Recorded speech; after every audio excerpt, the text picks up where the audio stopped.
Muy buenos días a todos. Good morning, everyone, and thank you for being here. Please take a seat so that we can begin today's work.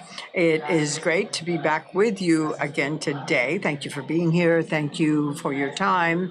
And thank you for being here with the Business Forum. Today we have a lot of very interesting topics for discussion. My name is Anthony Tejada, and just like on other days, it is my pleasure, my honor to be here with you. Good morning. My name is Alba Mercado. Thank you for being here. Today we have with us representatives of the private sector and government authorities from the IDB's 48 member countries. So thank you for being here with us. Also, we want to thank those who are with us remotely, those who are connected with live stream. So before we get started, I wanted to talk about some practical things. Please identify the emergency exits in this room. Our official hashtag is hashtag BID Reunión Anual. So also we have simultaneous interpretation in all of our events. So if you need earphones, you can pick them up outside. And lastly, please put your cell phones on vibrate.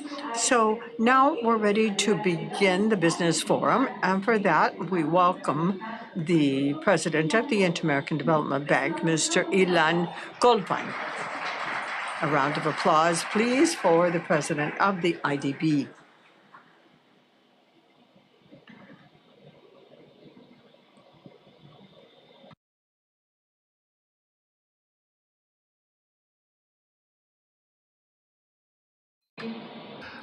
Buenos días.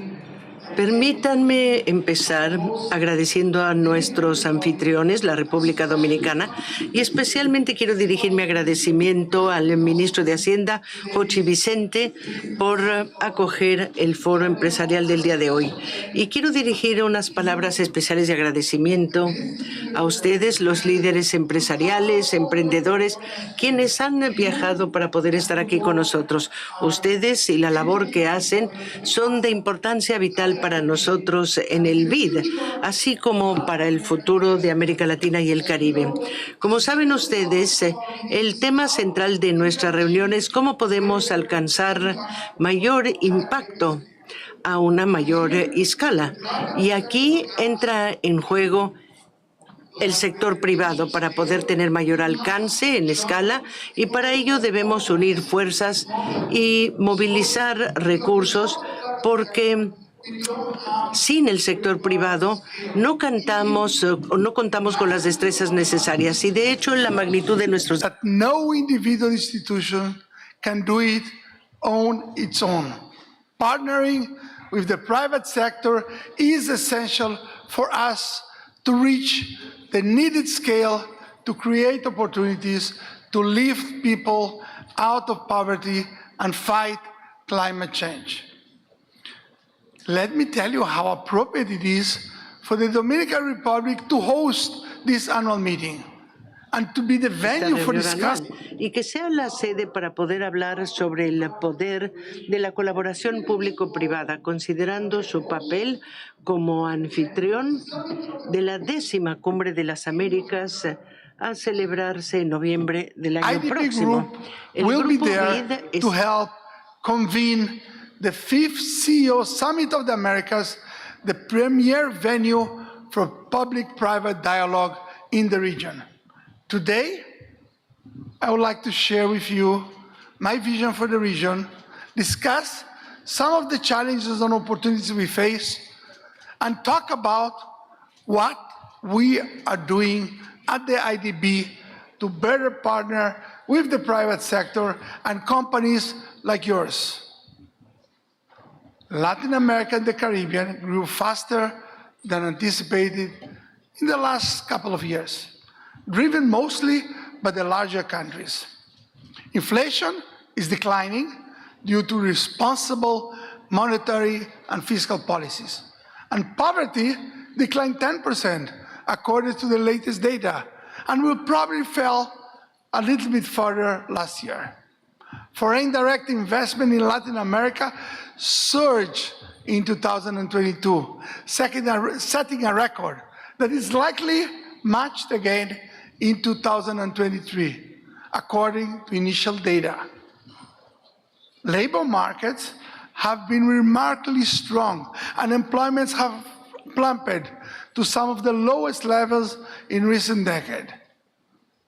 So the question is, will this recent better than expected performance will last? It depends. It depends if Latin America can seize, and the Caribbean can seize the incredible opportunity that the global context provides the region. If it sees and it's successful, Latin America and the Caribbean could be at a potential inflection point. And the reason is that the region has great potential to help solve some of our biggest shared global challenges. For decades, Latin America and the Caribbean has been viewed through the lens of its needs. It needs financing, it needs to reduce debt, it needs more investment, but today the world also needs Latin America and the Caribbean. That's because the region's potential to be part of the solution to those challenges.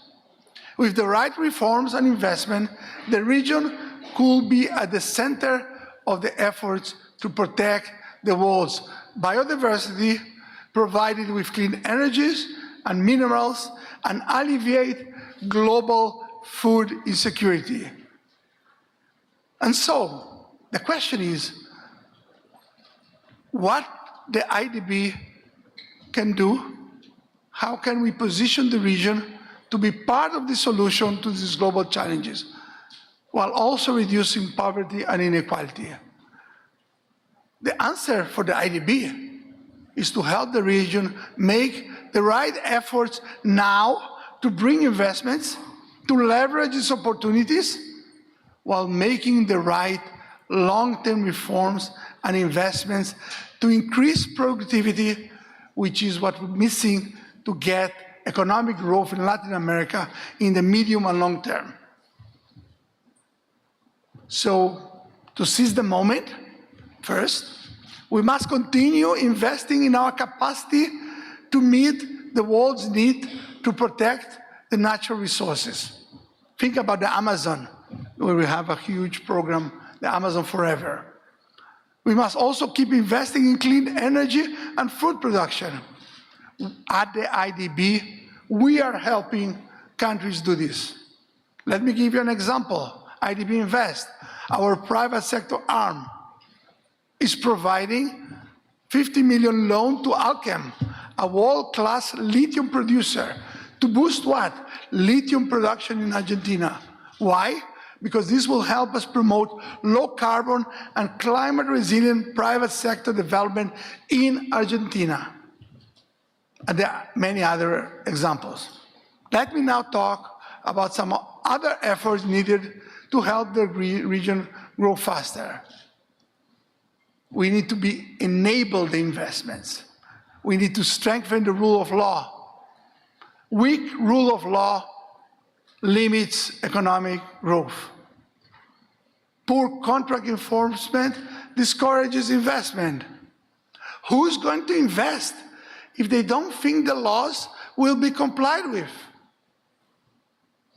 In addition to legal issues, the region needs basic security, and increasingly citizen security, physical security. It's not just parents that want safer neighbors. Investors and businesses, they want them too. Why? Because crime limits growth. The IDB estimates that crime costs the region 3.5% of GDP each year, double what it costs in other countries, like developed countries. If you want to know, Latin America and Caribbean account for just 8% of the world population, but is responsible to 33% of its murders. 8%, 33%. That diverts public resources away from investment that could increase productivity. For the region to grow faster over the long term, we need to care about reforms, we need to care about long-term investment, we need to care about physical and digital infrastructure. All of that is essential. Between 2008 and 2017, for example, the Caribbean and Latin America just put 2.8% of GDP into infrastructure. That's half what Asia and Pacific did.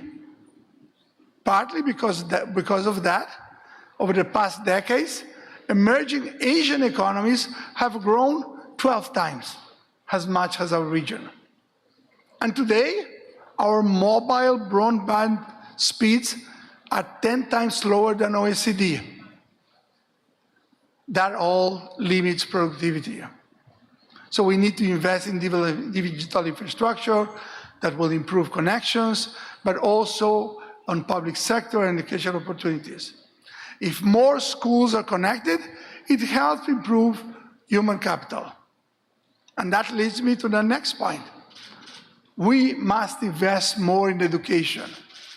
Companies need workers with the right education and skills. Today, 50% of our 15 years old don't understand what they read. So we must invest better in education. This will help us take better advantage of what? The natural resources, our people. Better education for better natural resources. To grow quickly, not just 1 year, but for decades, we need to invest in our human capital. When we do this, then you'll see that the results will come. Let me give another example. Goldfajn, a unicorn that builds software for companies like Google and Electronic Arts.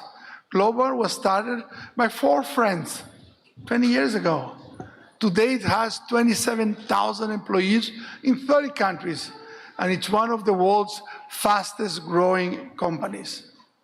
So if we want companies like Goldfajn, and there are many other examples, we must take a long-term approach to investment in the region's youth, giving them skills they need to thrive in tomorrow's digital economy. And of course, business leaders like you know better than anyone about the region. You know that there are high taxes on companies, there are high taxes on labor, there are burdensome labor regulation, the lack of competition. All of these lowers productivity and growth. And that's what the IDB needs to do, to help countries do that. One reason why the half of the region workers are employed informally is because of these taxes. We must make it easier for companies to legally employ workers and invest. As I said it at the start, the private sector is key to the region's future, and we want to further strengthen it. That's why we launched our new program, Bid for the Americas. Bid for the Americas, and we want you to bid, is not just a program. It's a commitment to forge closer economic ties between Latin America and the Caribbean and the rest of the IDB's member countries here in the Americas and throughout Europe and Asia. It symbolizes a collaborative effort to highlight and leverage the unique business and economic opportunities that the IDB and the region can offer. Throughout this initiative, we are reaching out to the private sector, demonstrating how engaging Latin America and the Caribbean can lead to transformative impacts on development while yielding business benefits. Since the launch of Bid for the Americas in September and the Responsible Investment Forum in November, we have held investor roadshows in Miami, Tokyo, and New York. We'll hold additional roadshows in 4 other US cities this year. And we will do international cities like Madrid, starting in May. Our approach is holistic. We need to address the needs for procurement, help with trade, with investment, with financing, with a keen eye on getting more sustainable and inclusive growth. To improve procurement process, for example, and facilitate private sector participation in our project, we introduced new tools. You need to know about the Bidder Center and the Build for the Americas app. These are tools that are important resources for you to know about our projects, our procurement processes. So countries to successfully bid on projects, we need you. We believe that streamlining procurement can have a tangible impact on the quality of our project, leaving a lasting impact on the communities. Let's talk specifics. Latin America and the Caribbean has historically faced challenges in fully integrating into the global and investment landscape. What is our response? A comprehensive strategy to lower barriers, facilitate access to markets, but also to capitals. Our efforts to bolster trade and investment include facilitating partnerships through business matchmaking events and the one you know, the ConnectAmericas.com platform. A prime example includes US technology firms expanding their operations in, for example, Brazil, when we had trade missions that opened this dialogue with local partners, illustrating the initiative's role in opening new markets and then fostering economic ties. Recognizing the importance of finance, we focus on mobilizing resources for projects. Here, infrastructure stand as a pillar of development. Acknowledging this, we are championing efforts to connect companies from in and outside the region with significant infrastructure projects across Latin America and the Caribbean. The potential is vast, from transportation networks to digital infrastructure. Each project is not just a business opportunity, but a chance to make a lasting impact on the communities. Moreover, innovation is at the heart of our mission. Through IDB Lab, we are tapping into cutting-edge solutions to address development challenges, creating a space where technology and creativity meets the needs of the region. Here's another example. A collaboration with the US startups in deploying fintech solutions in Mexico have demonstrated how target financing can address specific development challenges while offering new opportunities. This is where private sector ingenuity and innovation can shine, bring transformative solutions to the forefront and technological advancements to the region. We do anticipate challenges as navigating regulatory environments and ensuring project sustainability, but our commitment is to strategic collaboration and adaptation remains steadfast. We envision Bid for the Americas as a catalyst for enduring partnerships that drive economic growth, innovation, and sustainable development. Through Bid for the Americas, we are dedicated to smoothing the path for companies looking to explore and expand the region. From simplifying procurement processes to fostering direct investment and partnership, our aim is to create a win-win scenario where local and international business thrive while contributing to the region's development goals. As we embark in this journey, we are not just seeking participants, we are looking for partners in progress. Bid for the Americas is more than a program, it's a bridge between the rest of the world and Latin America and the Caribbean. To help the region seize this opportunity and have an inflection point, the IDB is transforming itself. I have to tell you that this annual meeting that you are is historic. It will be remembered for years and maybe decades.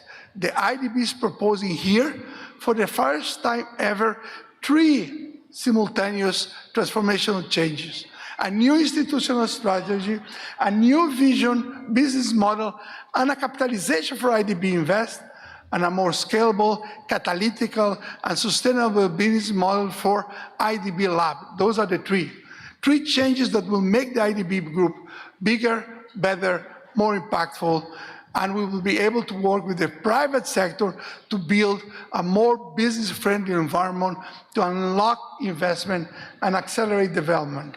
In sum, the world needs Latin America and the Caribbean now more than ever. The private sector stands as an indispensable partner in achieving the impact and scale necessary to boost sustainable development and growth. Therefore, our Bid for the America program stands not just as an initiative, but as an essential element to unlock transformative opportunities for the region. Please help us turn this historic opportunity to transform the IDB and the region into a reality. The people in Latin America and the Caribbean will really appreciate our joint efforts. Thank you very much.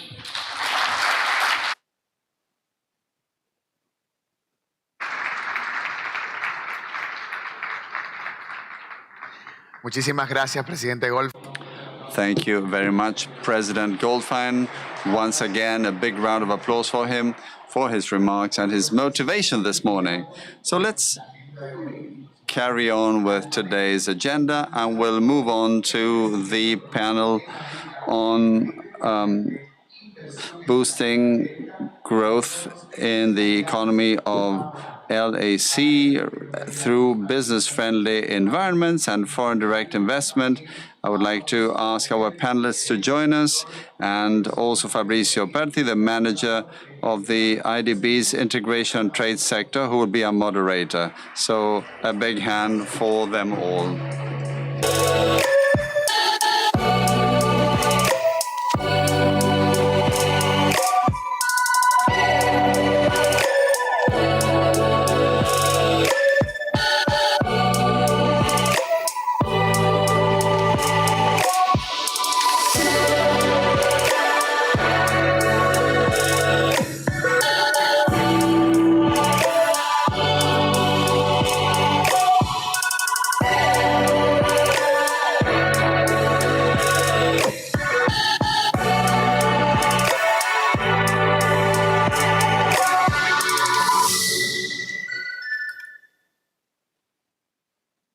Bueno, muy buenos días.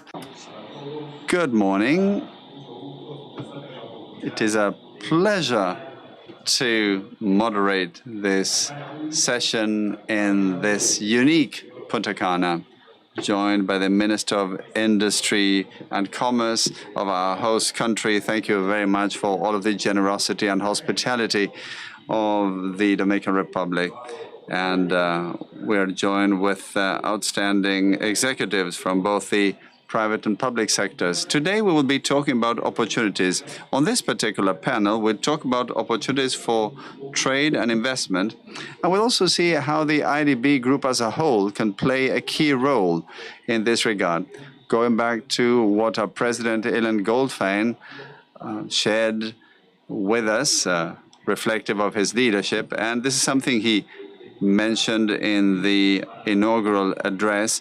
We are looking at Bid for the Americas, the program, and you will remember the 3 pillars of Bid for the Americas. Bid for business. The first one is on public procurement. The next one is about trade and investment, and the third one is about eco-finance. And we will double-click on trade and investment in this session.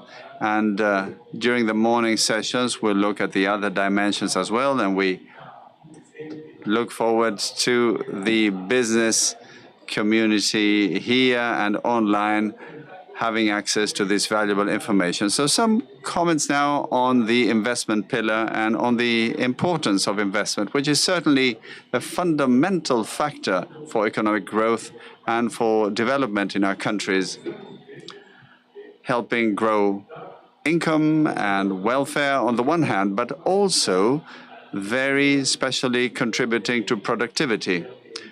For instance, through productive linkages with local producers, having investors connect for supplies. There's the technological externalities, training, improving the export performance of companies.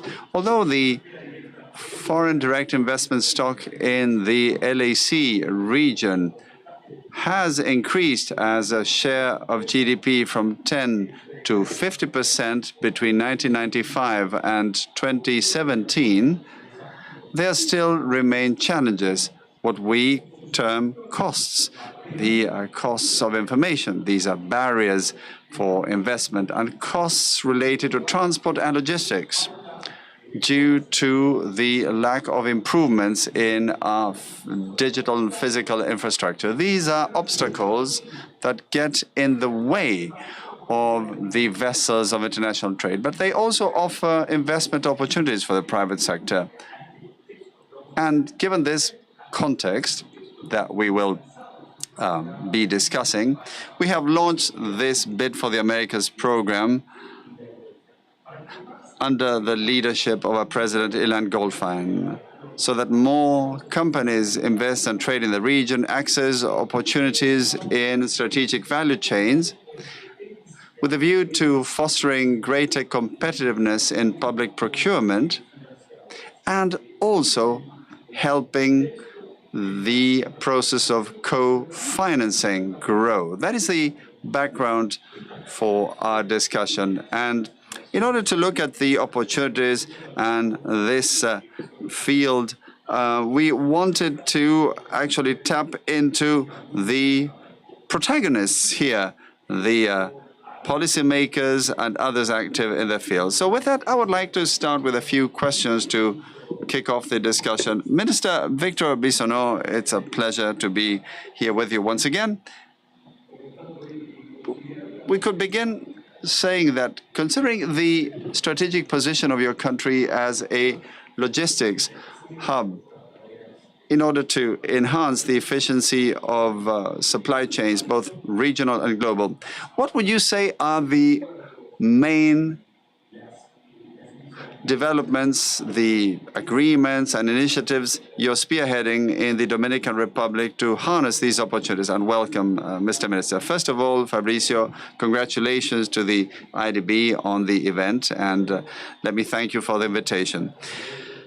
The Dominican Republic, as is well known, has positioned itself in the region as a country with unmatched conditions in terms of infrastructure, social and economic stability, political stability, growth in foreign investment. And this really shines a spotlight on us.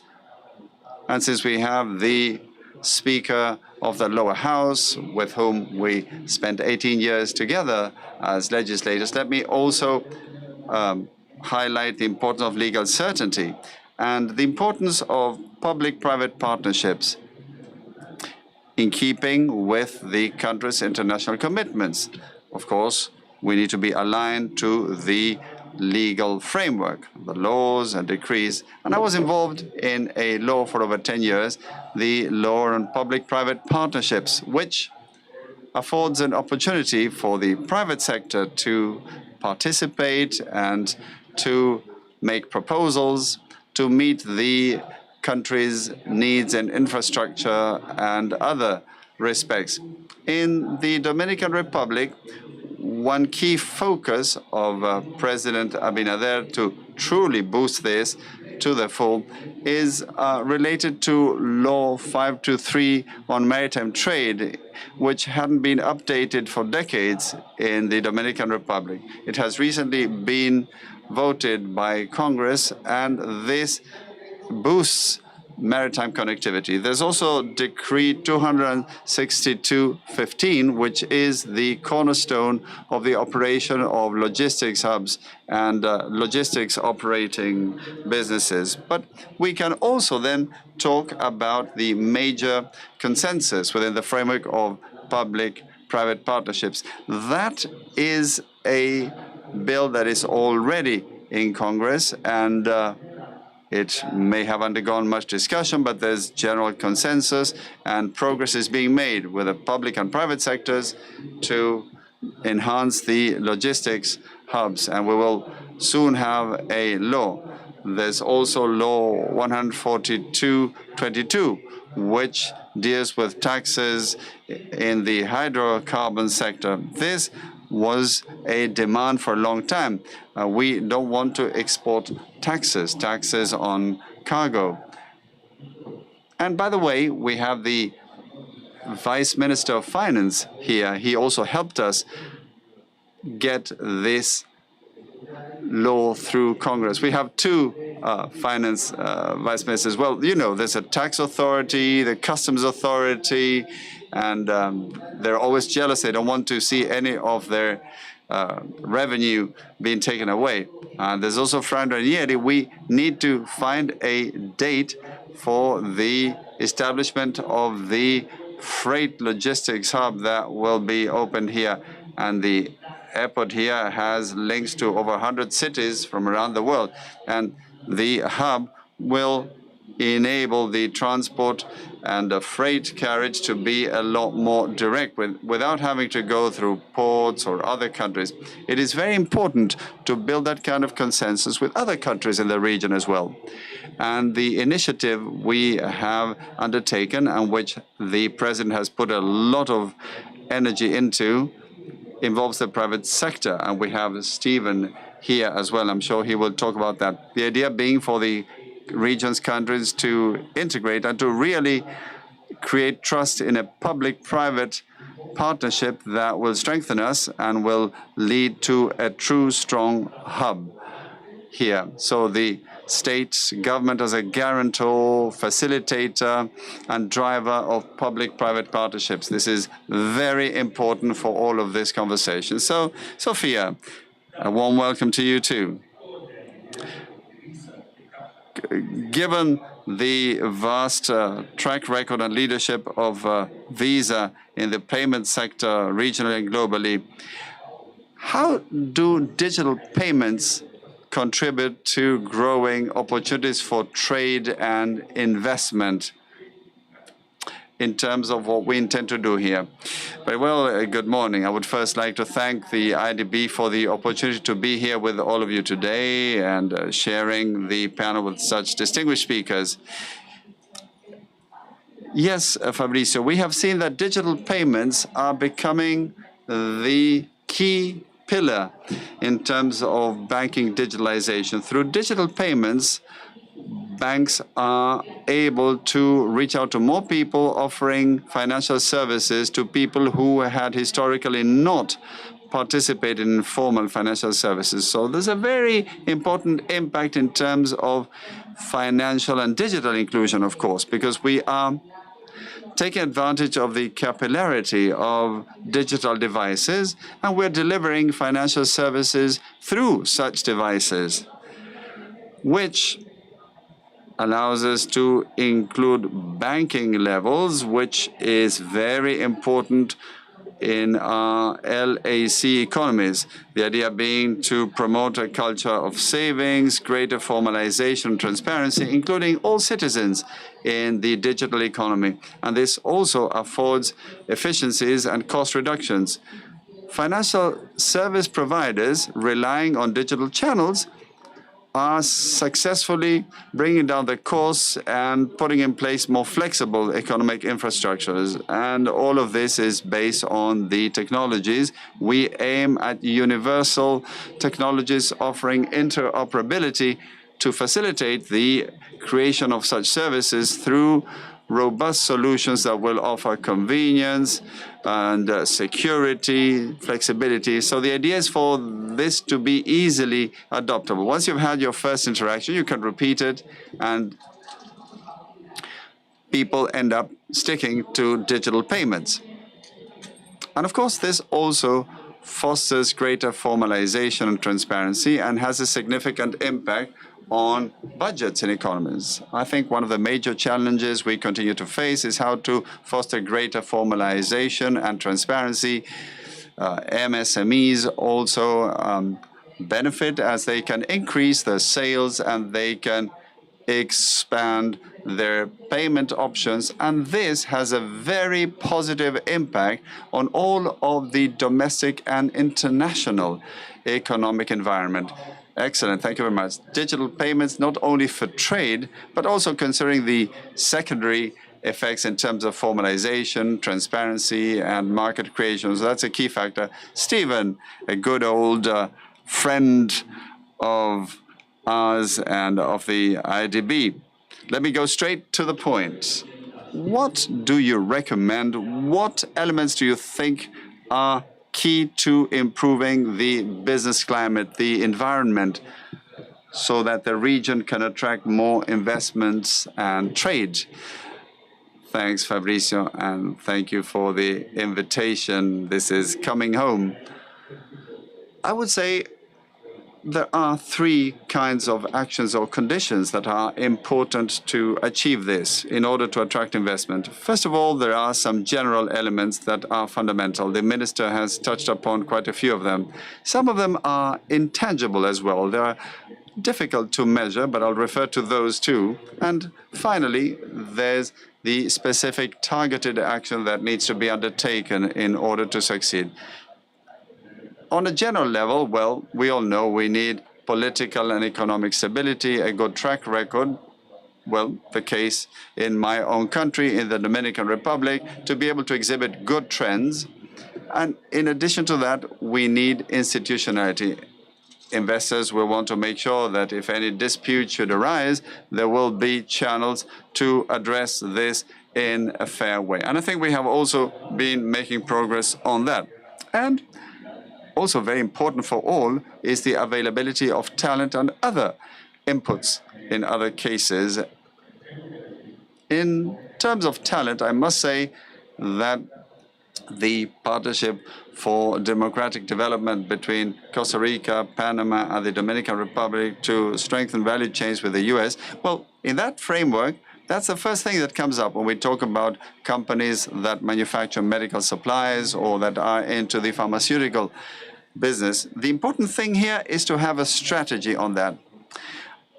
Yesterday, I met with the dean of a university in Santo Domingo, and I asked him how many people had graduated from technological programs in the last class, which was in January. And over 1,900 technological specialists graduated, and they have specialized in the fields that are important to the industries I highlighted, which are the key focus. And what about the additional demand? What can we do on that? And I was pleased to hear that they're planning to expand so as to double the number of people that engage in these fields, which are the ones in highest demand. So that's what our country is into at the moment, the Dominican Republic. Also, as a general condition, logistics, the location are important. Reference has already been made to the logistics hub that is being set up in Punta Cana, and there's our ports, the infrastructure,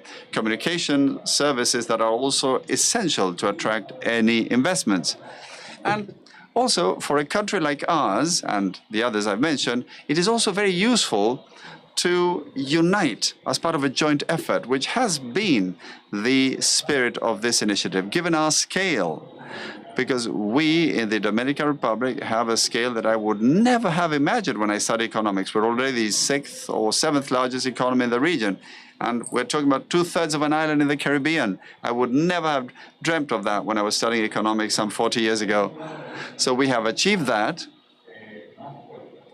But we're even stronger when we join forces with other countries like Costa Rica and Panama that have their track records, and they also share common ground with us. And jointly, we are the third trading partner for the United States in the region. And that is truly impressive. when you join forces and you start to look at things through that lens. That on a general level.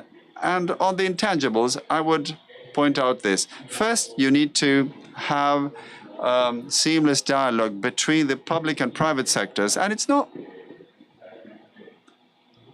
necessarily about fully agreeing on everything. There can be differences, but the important thing is for the differences to get discussed, if any, and then you can reach a conclusion and move on. And I think that is hard to measure, but yet very important. And I think what we have seen in the Alliance for Development in Democracy, I think is very important. We have Vice Minister Kelmer here, and there's also the Foreign Ministry represented here as well. And we meet on a regular basis. We're in touch, not just with them, but also with their counterparts in the respective countries that are working on this initiative. I think that is also very important to make progress. And this is something that is not captured by any particular statistics. And another important thing is to have a common shared purpose, which we do have. And we were discussing this with Celso and with the minister before coming on stage. It's important to have that sort of alignment in order for things to work. So those are the intangibles. Now, on the specifics, we need to know ourselves. We need to know the sectors in which we have advantages, and the IDB has helped us with that. We have identified the health sector as one to focus on initially to make progress. In the Dominican Republic, we produce and export over $2 billion in medical supplies to the United States every year. And in that context, we have an opportunity to do even more. We hope to be able to double what we currently have in the free enterprise zone, which is 200,000. We hope to reach 400,000 in the coming years. And diving deeper into the specifics, we also need to reach out to decision makers in businesses. That's the major challenge, because it's very useful to meet with the government affairs officers who provide important information to us. And of course, we learn from them. But we need to reach the top tiers of companies so that they really know what it is that we offer here. They know us as a tourist destination in the Dominican Republic, but we're much more than that, given the growth we've experienced in recent years. So I think those are some of the things that can help us foster investment and trade in our countries by using ourselves as an example. Very well, thank you, Stephen. The essential conditions, the ones that need to be there, and public-private dialogue as a leitmotif that will help us achieve these goals. And Bid for the Americas also intends to foster opportunities for talent and investment, also working with local and foreign universities, also from non-borrowing countries, universities in Europe and the States, so as to train our human capital in the skills that are needed for this changing economy. So that's part of the program we are envisaging. And now we'll slightly change the focus with Mercedes and look at financial inclusion now, and refer to the challenges and opportunities in the field of microfinance. Mercedes, you are looking at the Dominican Republic and the region as well. So how can we strengthen women-led businesses and also MSMEs? Thank you very much for the invitation. The development of MSMEs in our country and in our countries is key to create financial inclusion, foster sustainability, and end poverty. And that has to be coupled with all of the technological development that has already been highlighted in this forum. And especially the focus must be on education.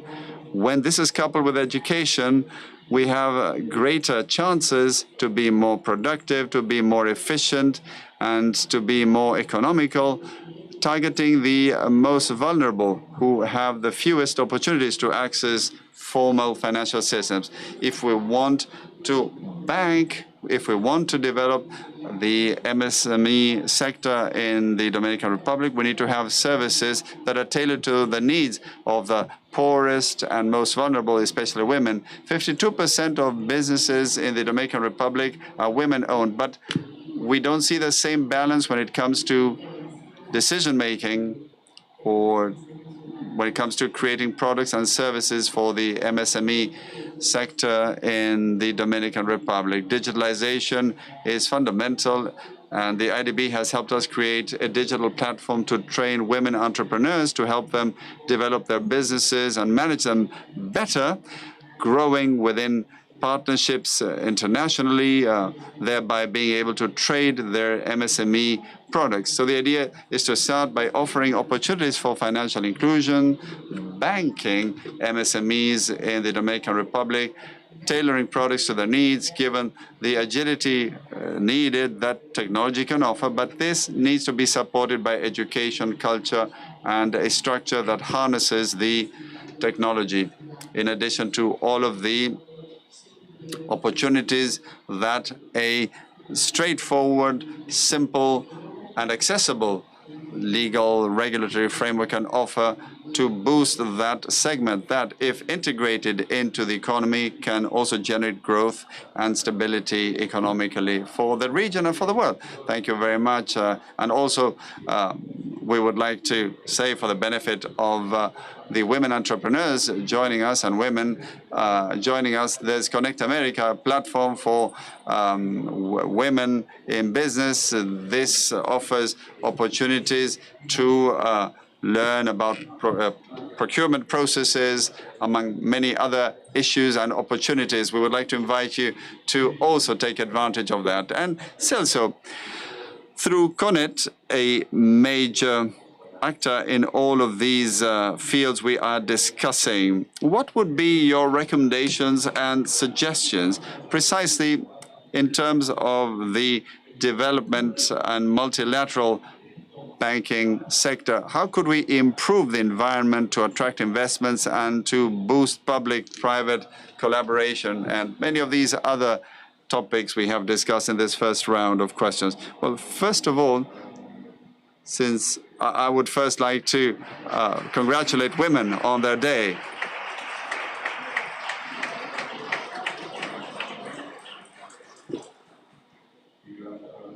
And I would also like to thank the IDB and congratulate the institution on the event.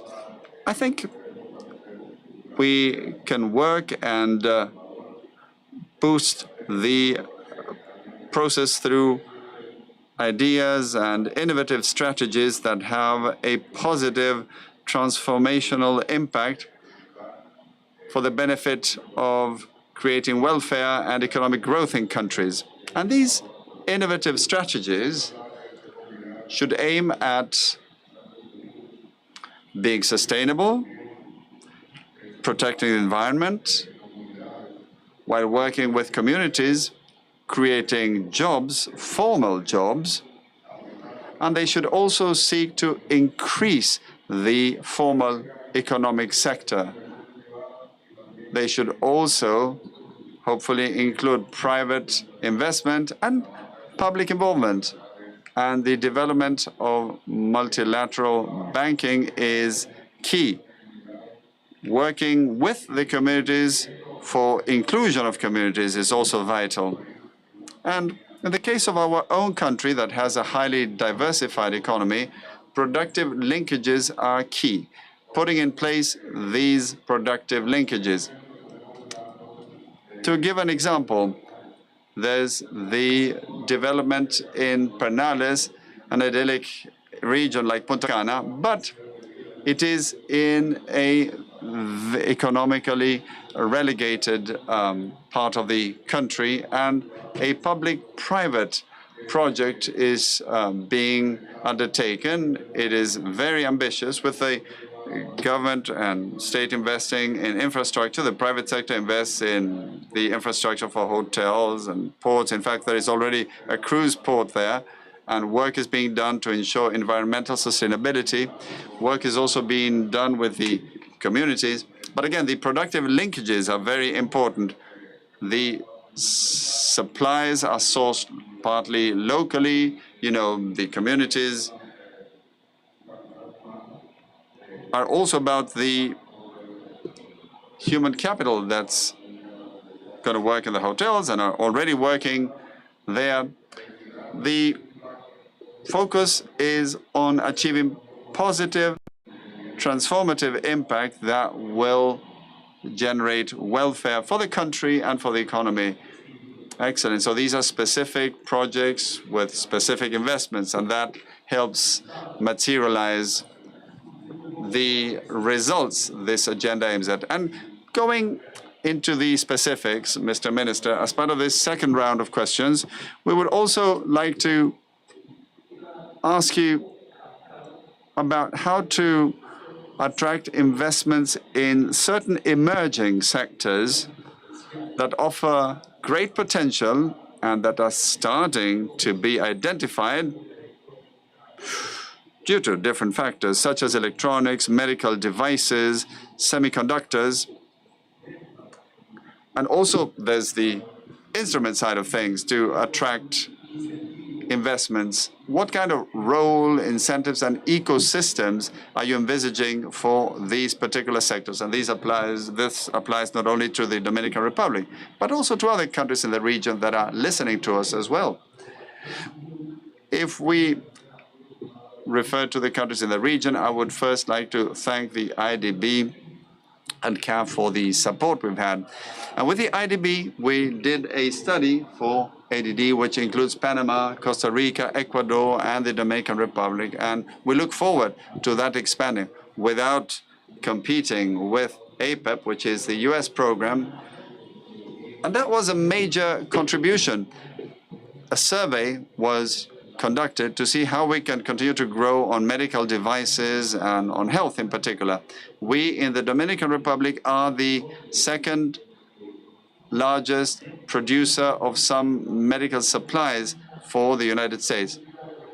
You wouldn't imagine that if you go to the United States and go to a hospital and you get stitches or, catheters, the machines that are used to separate blood plasma and so on, all those things are made in the Dominican Republic. And this has grown so much that last month, with Yazaki, a Japanese corporation present in 47 countries, we signed an agreement. And this could be expanded, to the other 47 countries. If you get to see what we have in the Dominican Republic, there's the stability, there's a free enterprise law, a regulatory framework that is supported by the government. And out of 5 cars in the world, 3 have components that Yazaki manufactures and that they will be manufacturing here through significant investment that will create 1,500 jobs. And this is an investment of $100 million. And we also got Julio Mariño here, the director of Intec, who has also been working alongside ourselves to put in place the human resources that are needed. But as far as the Dominican Republic is concerned, we need to see what businesses are there and where we want to have our talent heading. At our ministry, we have been working with the plastics prototyping center. We're the largest exporter of plastics in the region. Intec hosts the Eton think tank for the region, for the whole region, and there are patents there. And that is a visiting card for the other businesses, or, also to expand the ones that are already here beforehand. So we have been walking alongside in that direction.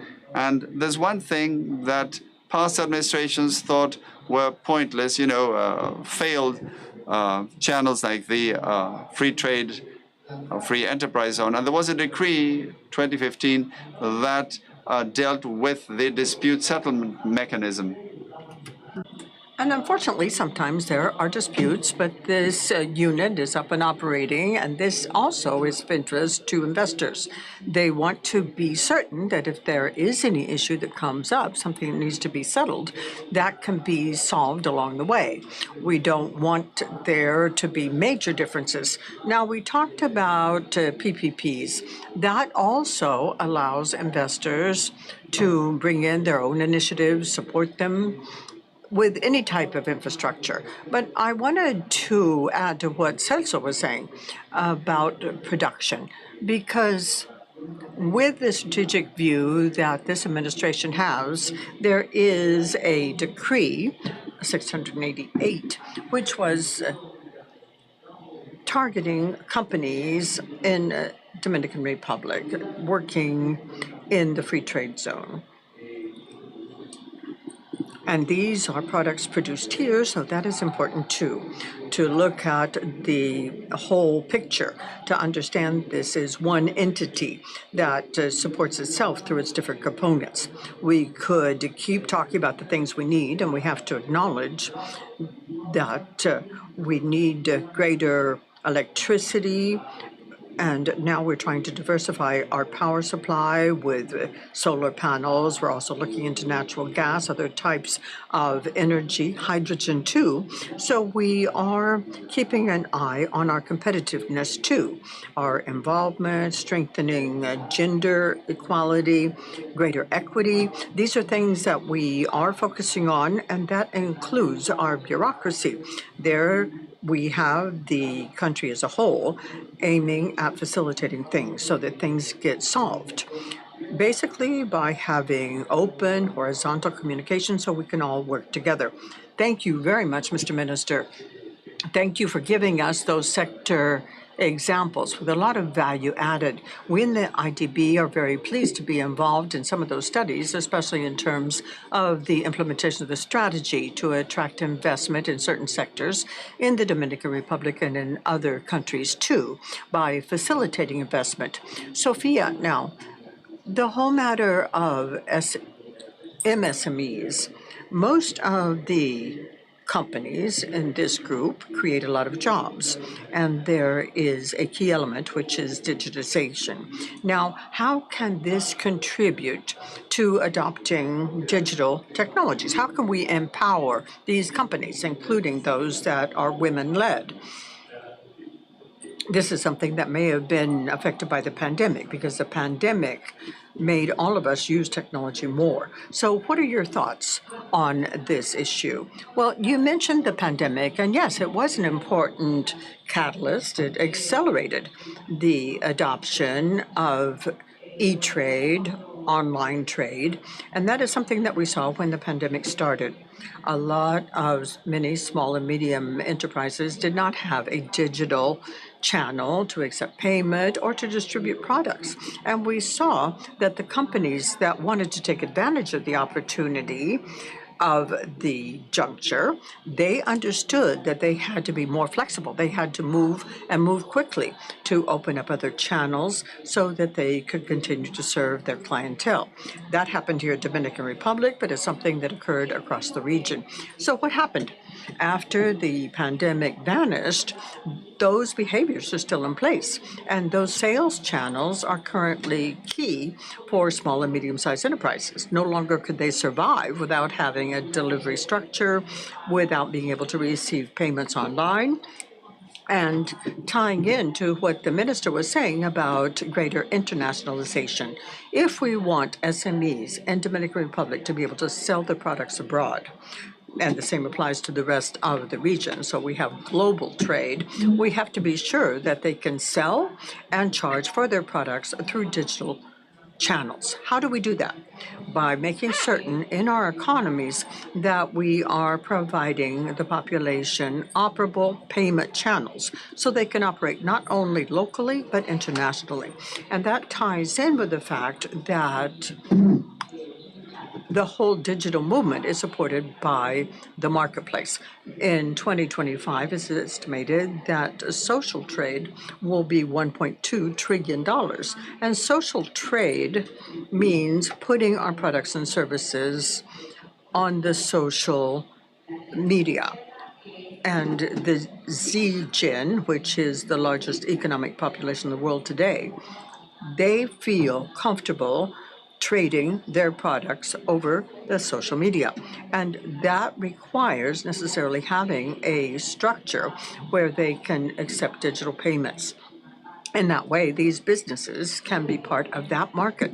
So all of this obviously requires joint efforts, but what Mercedes was saying is absolutely essential about financial literacy, literacy for small and medium-sized enterprises. So they learn how to differentiate their personal accounting from their business accounting. It's important that they have access to working capital too. So that whole structure goes hand in hand with being part of the digital economy. And that is why we see this as a pressing issue.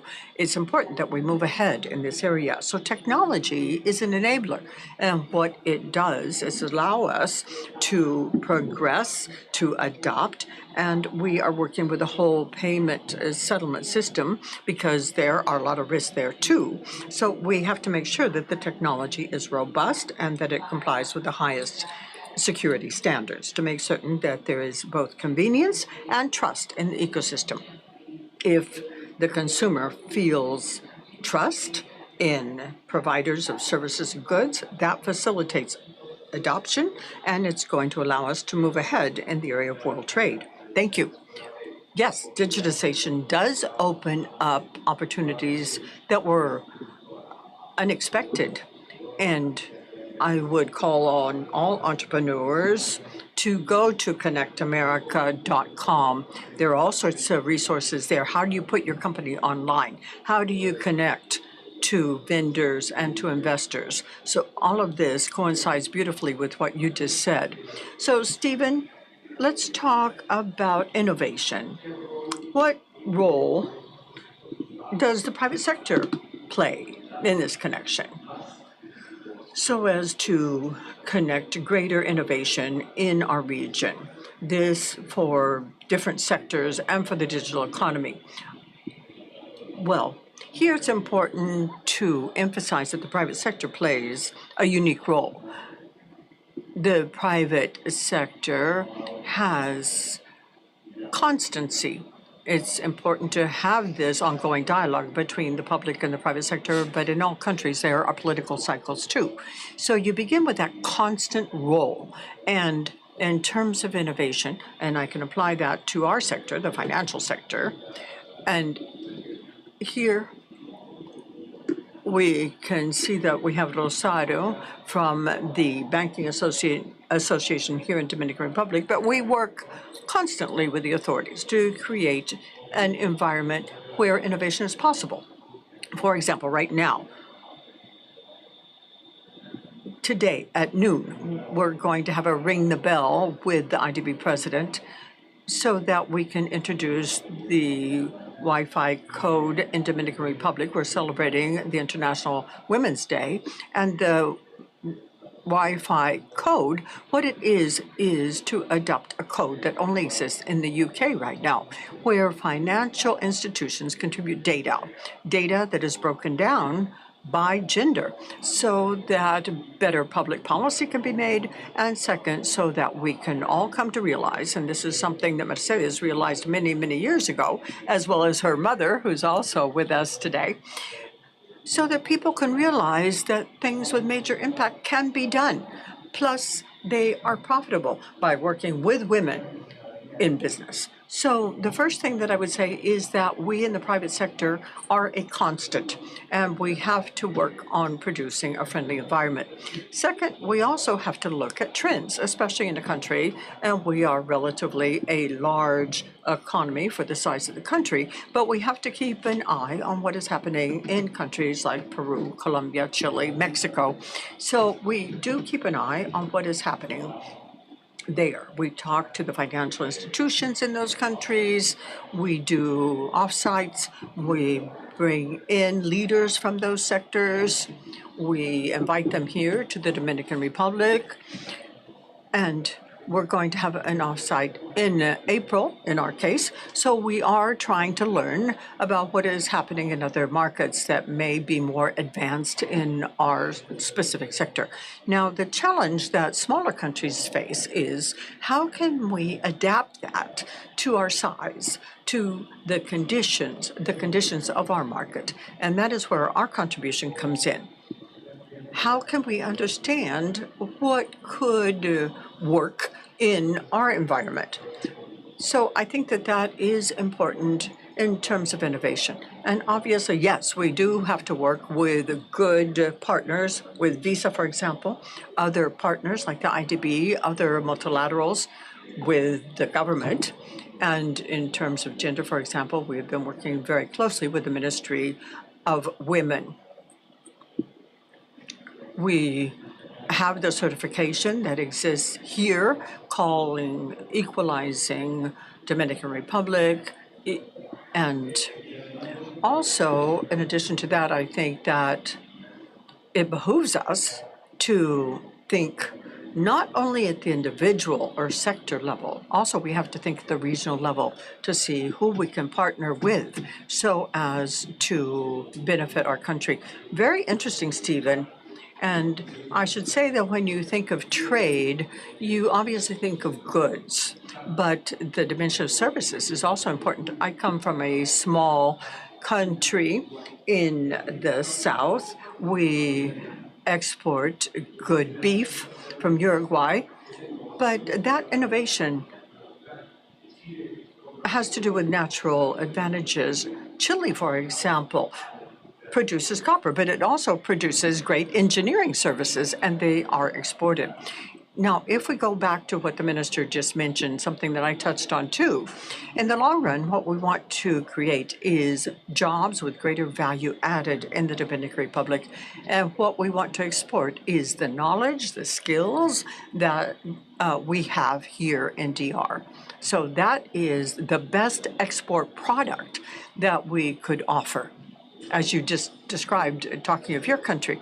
Okay, Mercedes, how can microfinance, and here thinking of the digital entrepreneurial community, working with our colleagues in IDB Lab, soon we're going to hear from the manager of IDB Lab. She's going to be talking about some interesting issues. And also we're going to hear from the CEO from IDB Invest real soon. But how can we support Dominican entrepreneurs? Well, first, I think that you have to understand why these businesses are set up, how do they grow, how do they expand, and from what we hear from entrepreneurs is that they need to create additional income. You can ask anyone who is an entrepreneur. They are saying they are trying to improve their quality of life, improve their income. And another thing is they already have a skill. So if you can add value to that skill so as to assure economic independence, that too helps consolidate, and it also creates greater opportunities for SMEs. If to that you add the gender component, women traditionally, not only here in this country, but women are usually having an impact at home. They are looking out for education, for the household. And in terms of statistics in Dominican Republic or in Latin America, we see that a poor woman needs 3 times more to overcome poverty than a man does. So it is because of the responsibilities. Also, it has to do with the opportunities that may be presented to the woman. So it's important for them to have support, not only financially, perhaps financial services supervised by monetary authorities, but also something that's more conceptual, having to do with business development, business growth, also providing them with platforms as a facility so that they can learn to trade, to better relate to their peers, working with other businesses that may generate greater knowledge, greater value.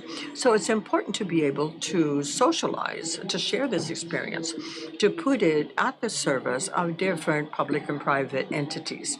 We work closely with the Ministry of Women, also with the Trade and Commerce Ministry, and all of this is in keeping with the strategy of generating opportunities for these women to provide them with financial access and also access to support for their networking.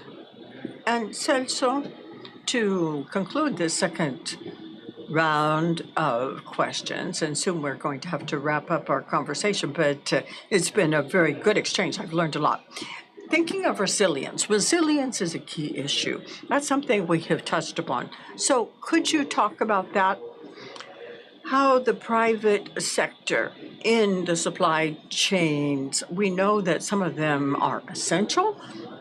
How can you create the conditions to deal with disruptions if there's a natural disaster, a pandemic, a conflict?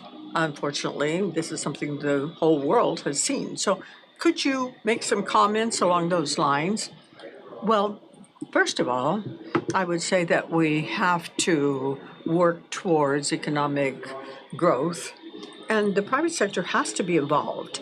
The public sector has to be an enabler, a facilitator. In the Dominican Republic, we work closely with the government, with Congress. We work for society. In other words, we work shoulder to shoulder. And I would say that that is the secret sauce. For those of you not acquainted with it, that is the true secret. The pandemic gave us an opportunity to strengthen these efforts. Great work was done in terms of managing health. The private sector put up important resources, logistics too. The public sector put all of its power behind these efforts. So a lot of good work was done to assure economic recovery and to mobilize all sectors. Also, great work was done to encourage tourism. Tourism had been hit quite strongly. And all of these experiences do reinforce everything that allows us to tackle opportunities together. Nearshoring, for example, is something being done by the Ministry of Industry and Commerce and also with other sectors. And that is the whole idea. The idea is to get our country ready to receive investment so as to create jobs and also to be able to create greater well-being. Another example is the work that is being done with the value chain for semiconductors. There we're working on regional integration so as to integrate the different economic sectors that we have to support the infrastructure, but also to assure the human capital that's working with our universities. So to build resilience, you have to work towards creating greater well-being for development. Also, you have to work tirelessly to get the public and the private sector to invest in strengthening the infrastructure of the country to make it more and more resilient, and that provides for greater development. Another important factor that we have identified is housing. A country that has solved its housing problem is a resilient country, and that creating for the citizenry.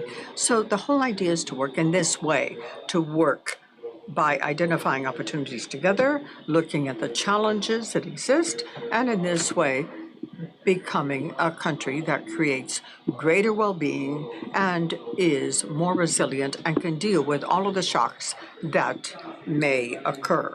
Thank you. I would suggest that each of you in 30 seconds could perhaps give us a final thought, a couple of things having to do with greater development. First of all, security. Security is absolutely essential. Money does not go where things are not secure. So it's important, and this is something that comes from the top. There has to be trust. Trust not only conveyed to locals, but also for foreign investment. That is important. We cannot just wait for the government to say everything is fine. No, we have to see what needs improvement, bureaucracy, education, infrastructure, what needs to be improved, and then we can focus on medium and long-term plans to see what can be done so as to make certain that the efforts being implemented now to do friendshoring, onshoring, to make certain that all of these partnerships that we have entered into with the United States, we just signed an agreement a few months ago. We signed an agreement to see how we can become part of these value chains with testing, packaging, cutting microchips. So that is why I was saying that in these partnerships and these events, the IDB, organizations like yours, it is important that the Dominican Republic participate and be involved. Now, Sophia, just 30 seconds. I would say that collaboration is key. During the whole panel, we heard about the importance of cooperation. Cooperation with private sector, also with professional organizations. We have an ecosystem, and each party involved contributes value so that the ecosystem will continue to evolve. A second thing is the importance of education. Financial literacy of the entire population, looking at the standpoint of users of financial services, also looking at small and medium-sized enterprises that need to expand. We have to work on that to assure the sustainability, the consistency of our initiatives. And third, I would say that everything is possible thanks to technology. We have to continue to innovate. We have to identify how we can improve technology and how we can incorporate it. That gives us a better result, and we need the technical people that can provide us with these resources we need. Stephen? Well, I have high hopes because what we're saying is the world has changed. Used to, we talked about globalization, but now regionalization is the reality. We have identified opportunities within this new regionalization, and we're working on that. So I think that we're on the right track. Great. Mercedes? I would say that we need to do greater bankerization, digitization, everything having to do with innovation and technology. That is message one. Second, I think that, as the minister was saying, we need to focus on the strengths that the country has developed as an industry, as a sector. We need to now, based on that, focus on opportunities for improvement. And lastly, I would say generating strategies that would guarantee the implementation of standards and norms that lead to greater involvement of women. Celso, you get the final word. I would say continue to work towards develop private sector, building trust in the countries. Also, we need to maintain social peace, political stability with governments that are pro-development, working towards economic development, but always keeping in mind the well-being of the population. We need to use populism behind. Unfortunately, that is a scourge that is hitting the region, and we need to work with all of our domestic sectors. We have to keep also an eye on the outside. We need to work closely with multilateral organizations, seeing them as a source of funding that is essential for the development of the countries. Thank you, Celso. I thank you and the whole panel. Our conversation has been fascinating, and it is very timely now that we have this initiative of BEAD for the Americas, and it is great. And as the president said, we will be here in the Dominican Republic, and we'll be leading the CEO Summit for the Americas. We will have recommendations for public policy, and that will be facilitated within the framework of the America's Business Dialogue. Thank you all very much. Muchísimas gracias a nuestros. I wanted to thank the panelists, and please let our panelists exit the stage. Once again, a round of applause. This panel brought us new ideas, new opportunities for investment in Latin America and the Caribbean. Okay, right now, we are going to hear a special presentation. And here I will call James Scriven to the stage. He is the CEO of IDB Invest, and he is going to be talking about originate to share. So a round of applause, please, as Mr. Scriven takes the stage.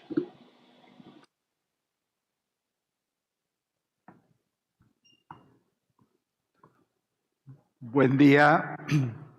Buen día. Good morning. Good morning. First of all, a very happy Women's Day. Congratulations to all of the women here in the room and those who are connected online.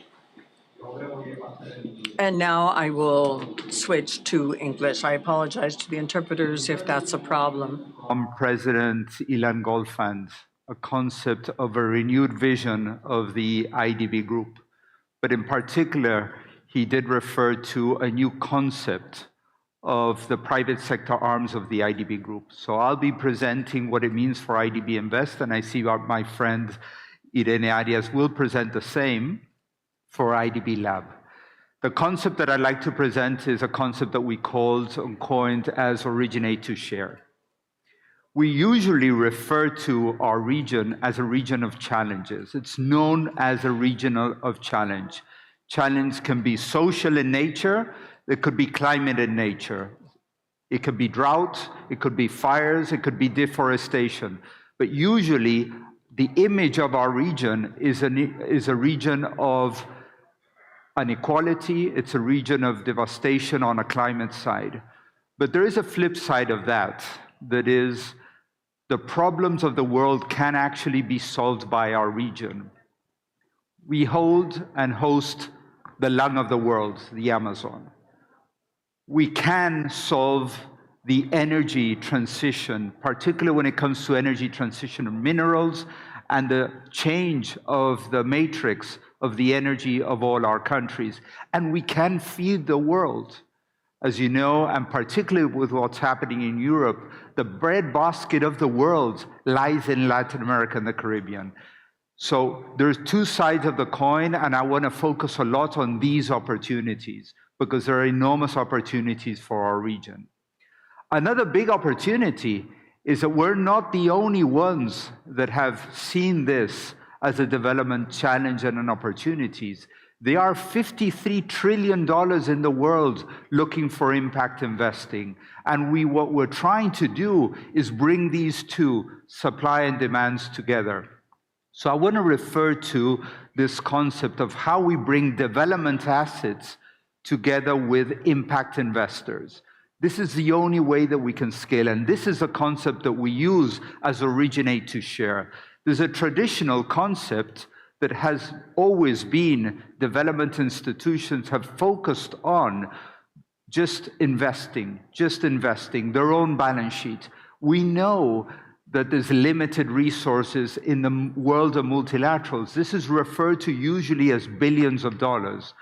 The only way that we can actually scale this activity and take it to a new scale is through what we call from billions to trillions. And this can only be happen by crowding in impact investors around the world through our institutions. So I'm going to focus a bit on how we plan to do it, but this is a concept that I wanted to leave with all of you.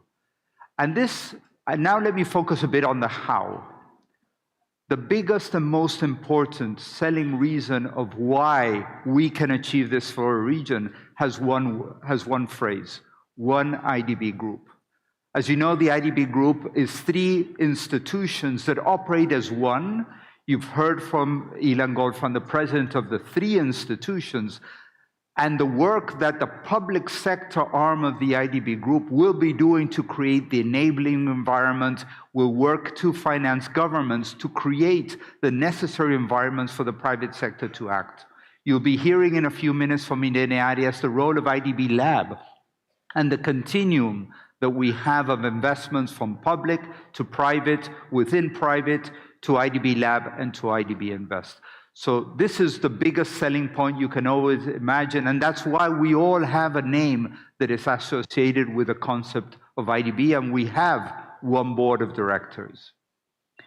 A second concept I've heard from many of you clients around the world: development institutions do not take enough risk.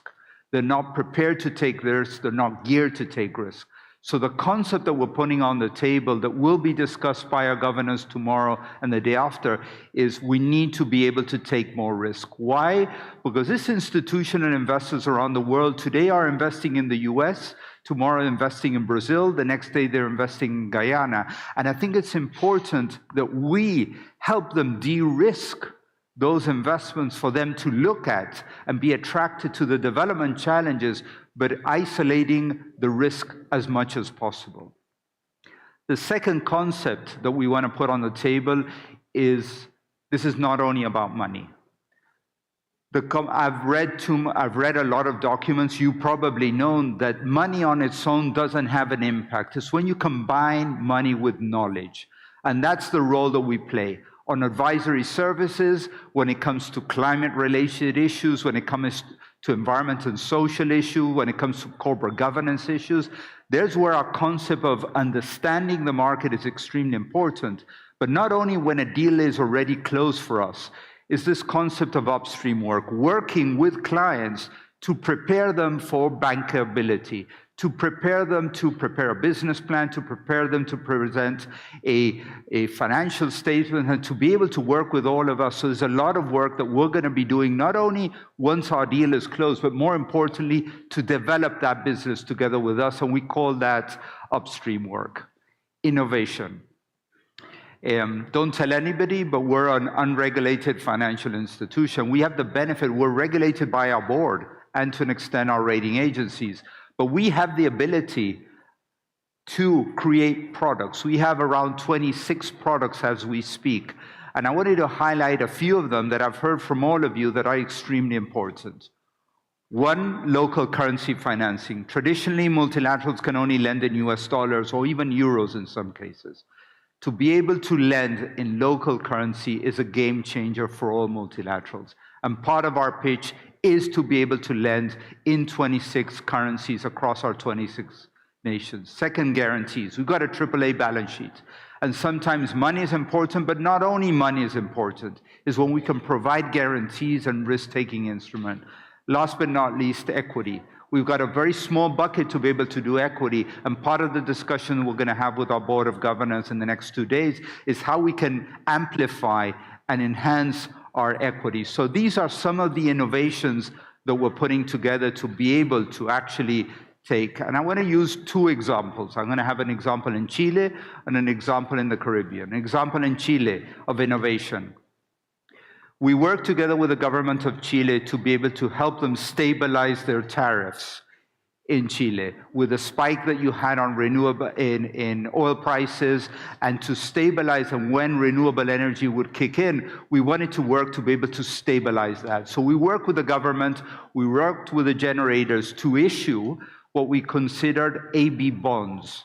AB bonds is a structure by which, using our umbrella, we're able to issue in international markets, and we were able to issue under 144A transaction. And with that, we were able to attract $1.6 billion in business to be able to help the government of Chile stabilize the prices of energy tariffs so the end user would not be affected. Another example of this is the University of West Indies, and this is an example of upstream work and risk-taking.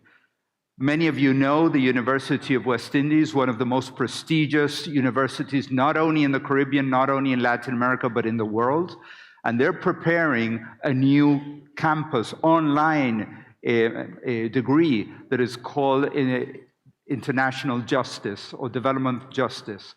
And we worked together with the university to prepare what a business plan would look like for, in particularly, this work. So the work that we've done that has an impact across the Caribbean is working for one of their flagship institutions, that is the University of West Indies. And I see in the public a lot of people that actually worked on these two deals, and I see a lot of smiles. You're okay? Good.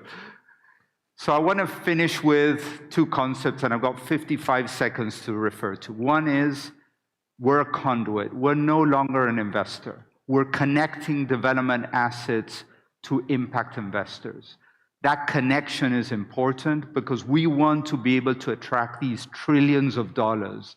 Because if we only invest, we'll only be limited the impact of our UN sustainable goals. So take this concept of we're a partner of choice for Latin America, but more importantly, we're going to be a conduit for all our investments that are coming from abroad and within to get to the, and I'm going to end up with a word that Ilan Goldfajn, our president, used this morning. That is the title of our institutional strategy. That is the transformation that the IDB group is undertaking has two objectives. Impact at scale. We want to be able to have the impact to be able to, in our lifetimes, transform the UN Sustainable Development Goals through IDB Group and into our regions. So with that, thank you very much and have a lovely full day. Thank you.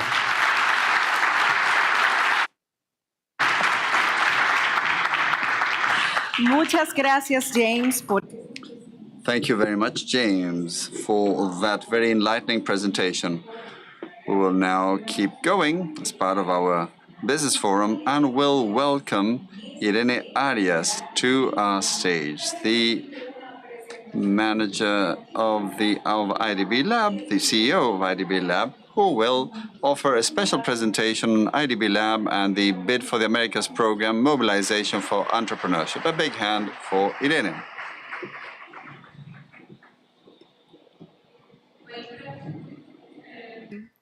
Hello to everybody, all of you here in the room and also all of you listening through live stream. It's really an honor to be here, part of in the context of the Bid for the Americas program. You've heard about the program, so let me, in these next 10 minutes, tell you what James Scriven, CEO of IDB Invest, already told you I was going to cover, which is what is the role of IDB Lab, which is the innovation and venture capital arm of the group under this program.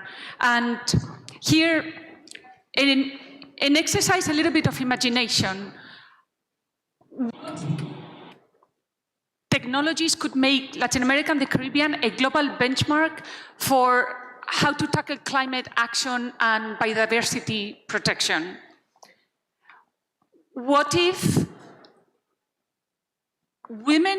more women in Latin America and the Caribbean develop skills in advanced coding, in AI, in blockchain, in other technologies that could become a new engine of economic growth?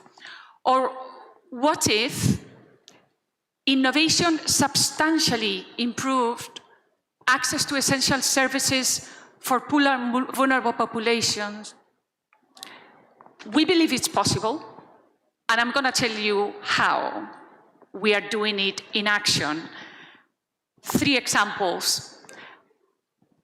On the first question, Naturatech, an example of how we can foster conservation rooted in collective action, but taking full advantage of new technologies. Why?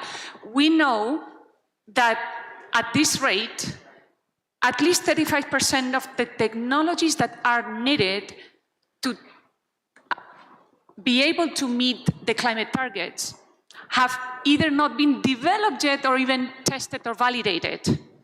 So we need to speed up. It's not a luxury, it's a necessity.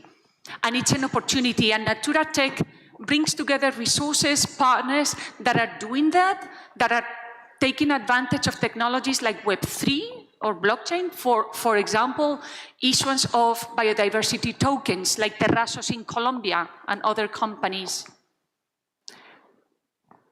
On the second question, and Mercedes Canalda, President of ADOPEM, spoke eloquently earlier about how we need to accelerate, how we bring more women in tech to be part of the solution and to develop careers in STEM and help institutions, including financial institutions, corporates, be able to really stay and keep up the pace with the fast changing technological transformation. And happy Women's Day to all of the women here and women listening to us. And for the third question on basic services, the example is source of innovation, because it's really not acceptable that we would have in Latin America and the Caribbean still a quarter of the people without access to drinkable water, or 33% of the people without access to sanitation services, when there are opportunities and more availability of new solutions and business models that can help close that gap. So we are doing that with source of innovation, matching traditional utility providers with innovators that have those solutions that can help them close that gap faster. And you need both. Innovation is not done in isolation, it's done in collaboration. And this is a great example. So, IDB Lab and Bid for the Americas is here to attract more capital, particularly venture capital and capital for startups, because we believe that we're still facing a massive untapped market of opportunities to invest in the massive entrepreneurial talent that the region has, to be able to grow fast these companies. And we know there are already more than 55 unicorns in Latin America and the Caribbean, so it can be done. We have backed up, as IDB Lab, a third of them. And those seeds can be very attractive for also global investors, if some of you are in the room, because it's a region that represents, if it was taken as one country, a third of the global GDP, or 650 million people, many of whom are in very underserved markets, and markets that are ready for disruption, like in financial services or the previous examples. And a region that has tremendous assets in terms of, for example, being the source of at least half of the biodiversity in the world. So we're excited about the opportunity, and we want to do more to co-invest in what is still an industry that can grow exponentially. We've done it as IDB Lab, as the innovation and venture capital arm of the IDB Group for 30 years. We've supported VC funds, entrepreneurs. We have financed over 850 high-growth entrepreneurs in the region, and partner with more than 100 fund managers. And we invite any fund managers, we have regular open calls to be able to have our backing and help you grow in the region. And we believe that this is still a market that, although it closed with over $5 billion invested capital a couple of years ago, it has come down a little bit, and it's still only the capital invested in the venture space in Latin America and the Caribbean, 0.06% of GDP. And this compares with 0.6% in the US, or more than like 1.3% in countries like Israel. So it's still a way long road to grow, and to grow particularly in those sectors, and this is why we are here, where it's still that are still underinvested, like climate tech, like education, like health, which only represent 3% of the total invested. And to do it, with a very deliberate investment thesis as an IDB group, so that, as James said, more and more of the companies that we back can grow to a size where IDB Invest can continue to finance their growth, and that way have a continuum of financing in all of the stages of growth, from concept, pre-seed, to Series B in our case, and then followed by IDB Invest. We have great examples of that across the region, companies that have become large players today and were one day, when we first invested in them, just an idea. So we invite all of you to discover all these new ways to drive social inclusion and environmental action and productivity. We have a focus on 5 verticals that align in terms of tackling the 3 goals of the strategic institutional strategy of the IDB group, and of course climate and gender as common priorities for the entire group. And the products are very versatile, so if you're an entrepreneur, we can go again from prototype to growth. And if you are an ecosystem builder or an innovation system organization, we can work on longer-term initiatives that can create the conditions for those new companies to thrive. So, evolution for greater impact, greater scale. We want to work more and more as a collaborative engine of growth for the region, as a hub that aggregates all the actors that are in this business, and of course, in a very, very cohesive way with the other 2 entities of the IDB group, with the IDB public side and IDB Invest. So the invitation is here. IDB Lab, as a host of venture capital opportunities in Latin America and the Caribbean, looks forward to continue to finance these entrepreneurs and these venture funds that can become great solutions for the deep challenges of this region. Thank you.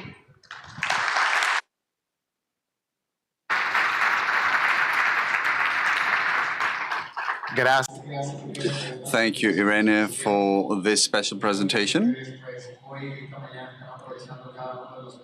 This morning, you are certainly all making the most of all of these points and approaches. We will now move on to our second panel, Charting Collaborative Pathways, Public-Private Partnerships to Boost Impact in Latin America and the Caribbean. I am pleased now to introduce our panelists and ask them to join us on stage, as well as our moderator, Matthias Wenderski, manager at the Office of Outreach and Partnerships of the IDB. So a big round of applause for them.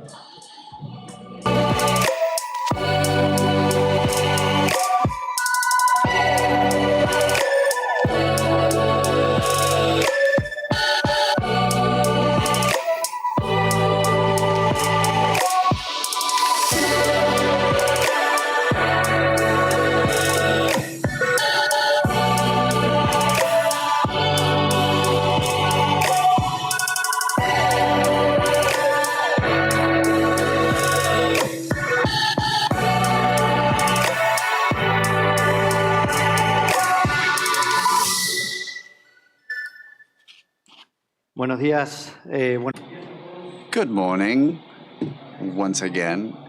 It is an honor to introduce this panel as part of our business forum during our very special annual meeting. And besides, we're marking 10 years of the formal creation of the America's Business Dialogue, and in the run-up to the next summit, which will take place in the Dominican Republic. The region is coming close to this turning point that we have talked about so much, and our president, Ilan Goldfajn, has also talked about this. Unlike in the past, the region has now great potential to help deal with some of these global issues and problems we face.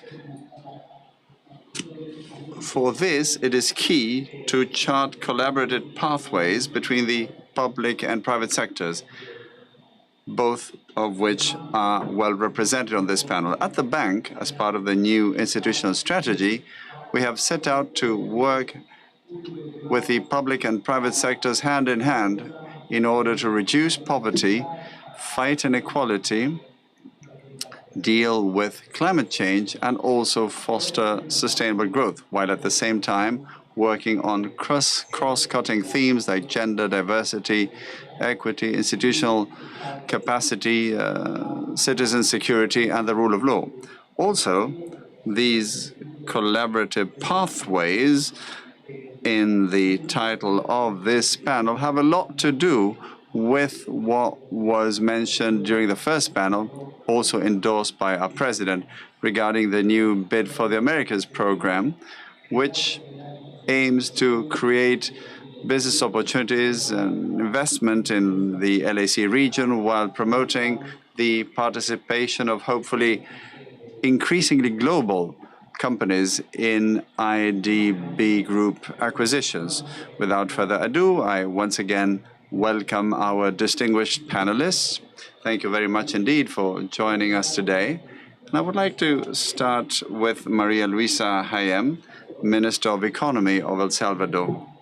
Madam Minister, speaking of public-private collaboration, we are all aware of the vital importance of fostering business innovation and development. Based on what El Salvador has been doing recently, how are you fostering these synergies? Could you tell us a little about some success stories? Absolutely. Thank you very much, Matthias.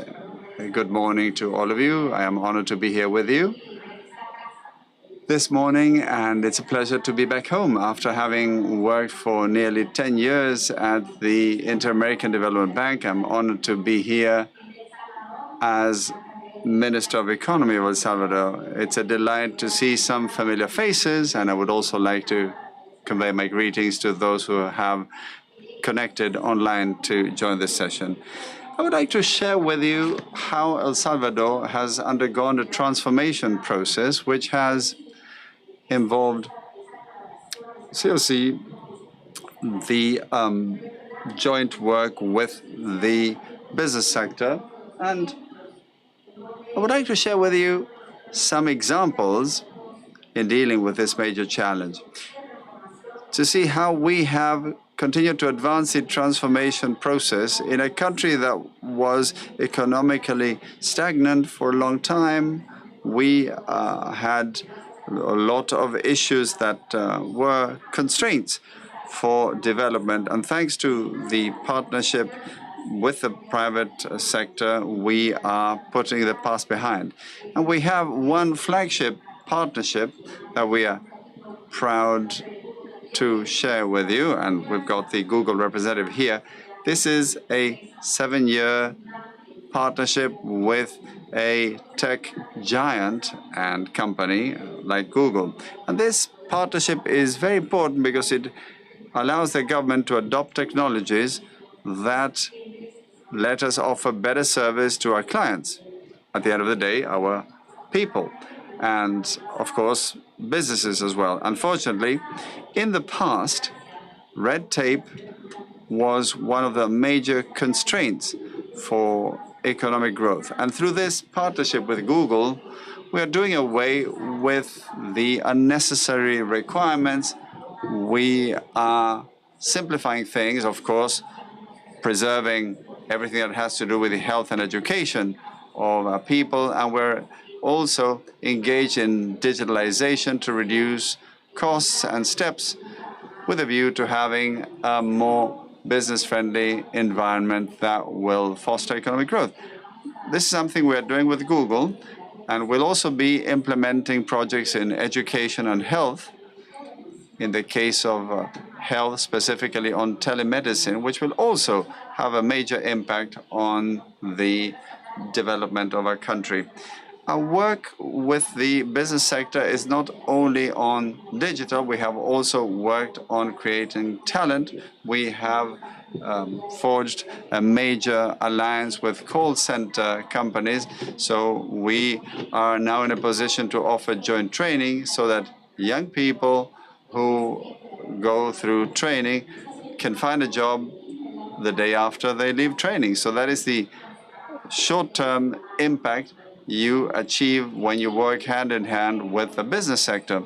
Yet another example that has been vital for economic development and growth, as we've seen in the country in recent years, has had to do with the work we've done on trade facilitation, which used to be another barrier in El Salvador, a country that specializes in manufacturing and in transforming goods. That used to be a major barrier, and now we have worked together with 7 business sector associations, 14 government agencies to make sure that companies can import their supplies as swiftly as possible, of course, going through the whole transformation and manufacturing process and helping them get the products out of the country quickly, which is something that clients demand and customers demand more and more.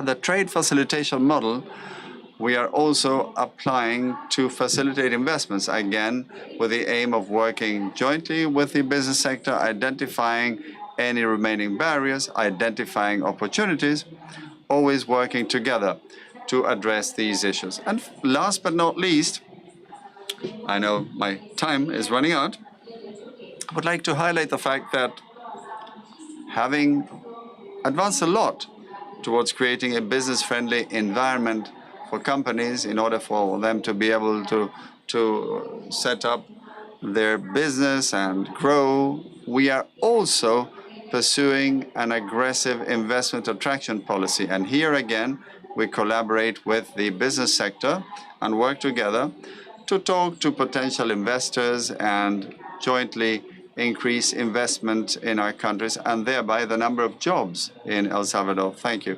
Thank you, Madam Minister, for your very broad-ranging approach, while at the same time being so concrete. And welcome back home. Sigmund, in the context of fostering successful collaboration, it would be good if you could identify the main takeaways and the most innovative strategies adopted by the National Council on Public-Private Partnerships as part of some iconic projects. Perhaps we could actually zoom in on the Pedernales tourism development, but feel free to talk. Thank you very much, Matthias, and good morning to all of you. The Dominican Republic joined the Public-Private Partnership Framework in 2020. We didn't used to have a law that could transparently lay the foundations for us to engage in public-private partnership projects that would help us transform the reality of the country, putting private sector at the service of our economy and investments. After having passed a law and setting up an agency regulating public-private partnerships, and thanks to the firm conviction of the President, who believes in the importance of the participation of the private sector for development of projects in the country, we have seen a major step forward. So one great asset for us has been a strong institutional framework that guarantees legal certainty, in addition to one of the best investment-friendly investment climates in the country. And the President has been spearheading these projects. And on the strength of all of this structure, we've been able to work with qualified, skilled human capital and talent. And this has been instrumental in us being able to make progress on such important projects like the Cape Roa Pedernales tourism development project. And this was only made possible through all of these structures and vehicles with a clear idea as to what we want to do as a country and what we're heading for, which has to do with creating positive impact in a region of the country that needs jobs, opportunities, giving hope to people, letting them aspire to better living conditions. This is why in the past 3 years we've focused on that and have thereby created a very favorable environment in that sector. And we are also getting to see international, local groups involved, very important ones. Some of the main tourism operators in the world are working with us, and currently 3 hotels, airports, the whole services infrastructure required by the area are well underway, and all of this has been enabled through the processes and transparency. We've really cleared the paths for the private sector to feel at ease in partnering with the public sector, with the government, with a 30 to 40-year project development horizon. So, transfer conditions, sustainability, legal certainty, all of these are the appeals of the project, in addition to sustainability and the environment. We have made a whole lot of progress in the past 3 years on these public-private partnerships, and specifically in Cabo Roa Pedernales. Thank you very much, and we will get back to what you were mentioning about an enabling environment. To John, how can public and private collaboration facilitated by frameworks, platforms such as the IDB's America's Business Dialogue be optimized to mobilize even more capital, or more capital perhaps in sustainable infrastructure projects in our region, in Latin America and the Caribbean? What innovative financial mechanisms you think we can further enhance to bring these collaborations into fruition?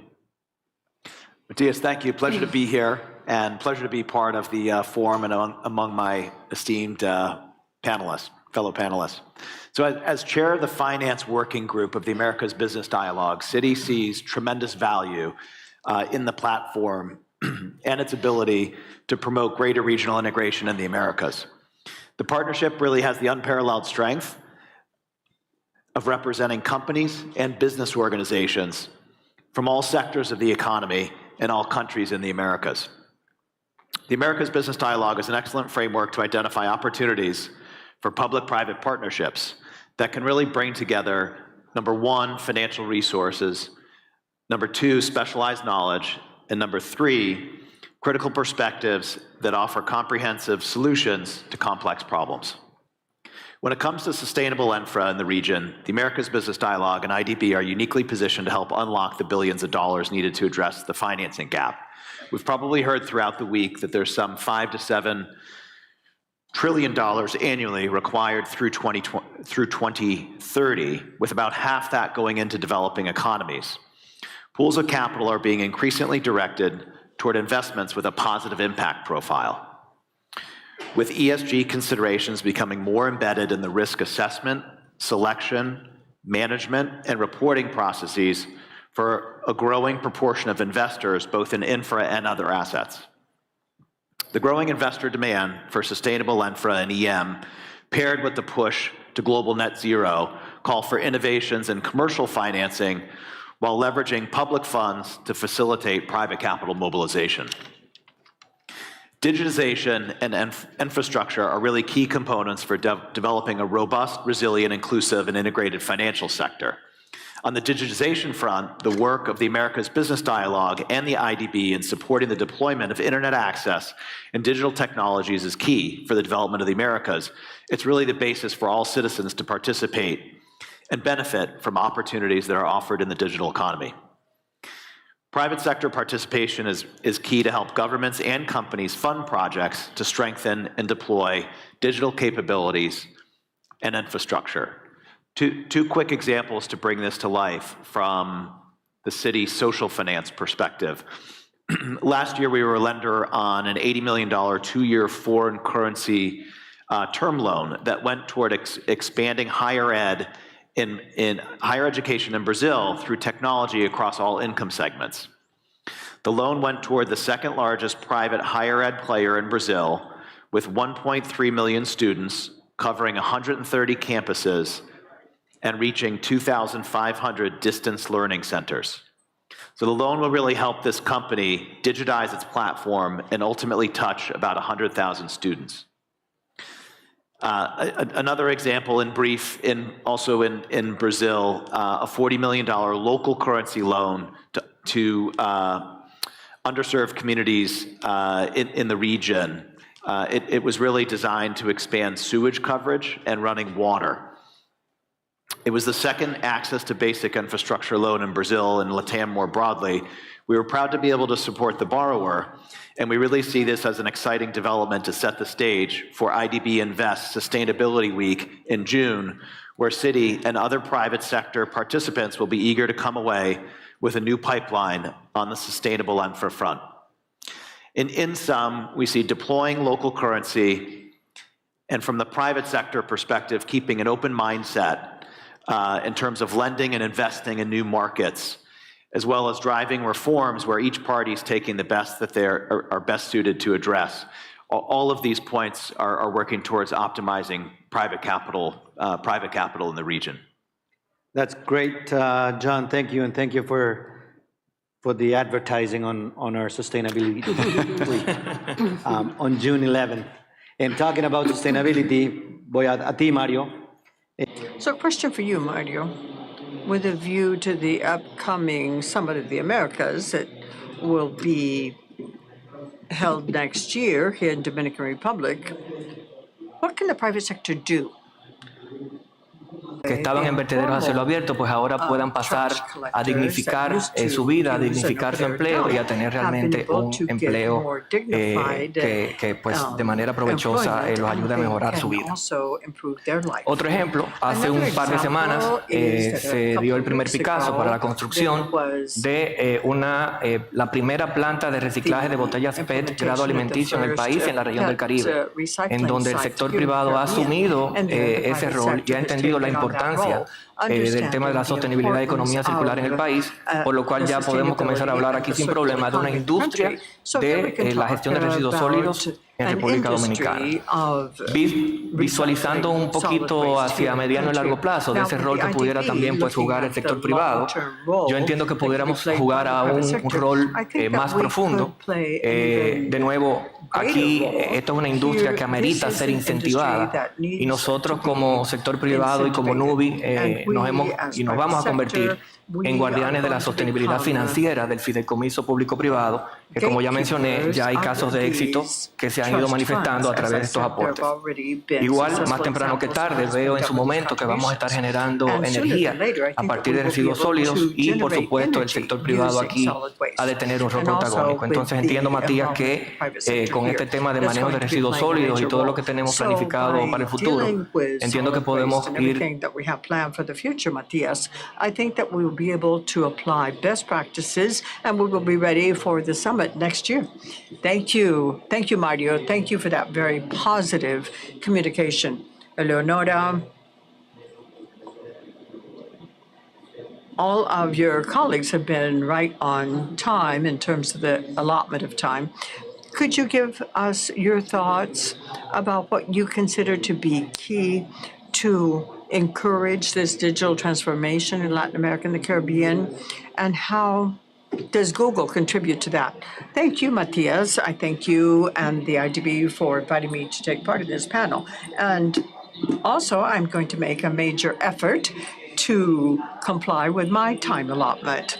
Latin America has tremendous potential in terms of generating economic growth based on digital information, and Google is committed to supporting that process. This has to do with the work that we do directly, working hand in hand with the government and other sectors of society, because as many panelists have said, we cannot do much alone. We have been present in the region for some 20 years now, and a few years ago in the last Summit of the Americas, our CEO announced that we would be investing $1.2 billion over the next few years to facilitate the digital transformation of the region. Four areas that we think are key, and they have to do with investing in digital infrastructure, generating inclusive and sustainable communities, expanding digital skills so that everyone in the region will be able to be included digitally, become part of the workforce, and be part of the work both in the future and at present, and also with the constant support for the entrepreneurial and business systems. So let me give you some examples of what we're doing in those 4 areas in the region. First of all, we have a major investment in digital infrastructure. And some months ago, we announced alongside Chile's government the first cable, the first submarine cable that is going to be connecting Latin America with the Pacific part of Asia or Asia Pacific. And in this way, we are connecting to the mail service in French Polynesia. Also, we will be connecting to Australia. This is something we're very proud of, and it's going to have a major impact on productivity and also opening up opportunities for businesses and for job creation. To this, we can add 5 more cables that are already deployed in the region. Some are PPPs, others are investment in infrastructure. And we are making these investments in key areas and in data centers. Now, definitely the current topic is artificial intelligence, and we all know that AI is creating a tremendous impact on projects that impact key issues for society. That would be, for example, sustainability, climate change, but also this is the gateway for digital transformation of both the companies and governments. And this will create a greater impact in terms of efficiency of projects, innovation, generating processes and new projects that we are just now imagining and beginning to create. And the gateway, in order to be able to tap into the potential of AI, we are using the cloud computing. And that is why we are supporting investment through PPP so as to make use of cloud technology. That is essential so that we can join the region, support the region as AI unfolds. Now, the minister talked about the work we're doing with the government of El Salvador. That's something we're very proud of. We're happy to be collaborating with El Salvador. This has been a true innovation hub for Central America. It is a partnership that goes back 7 years, and the whole idea is to have a modernization process. As the minister said, we first focused on education. So this is just a good example of what can be done when the public and private sector are aligned with a shared objective. So I hope that soon I will be able to tell you about the progress made with this project, but we're very excited about it. Also, today is International Women's Day. We know that there is a significant gender gap in the region, not only in terms of adopting and using technology, but also in terms of participation of women in the tech industries. So it was great to hear from Irene before this panel and to hear what she and IDB Lab are doing to create a more inclusive environment for women in the area of technology. I'm sorry, the booth lost its sound. The English booth has no sound.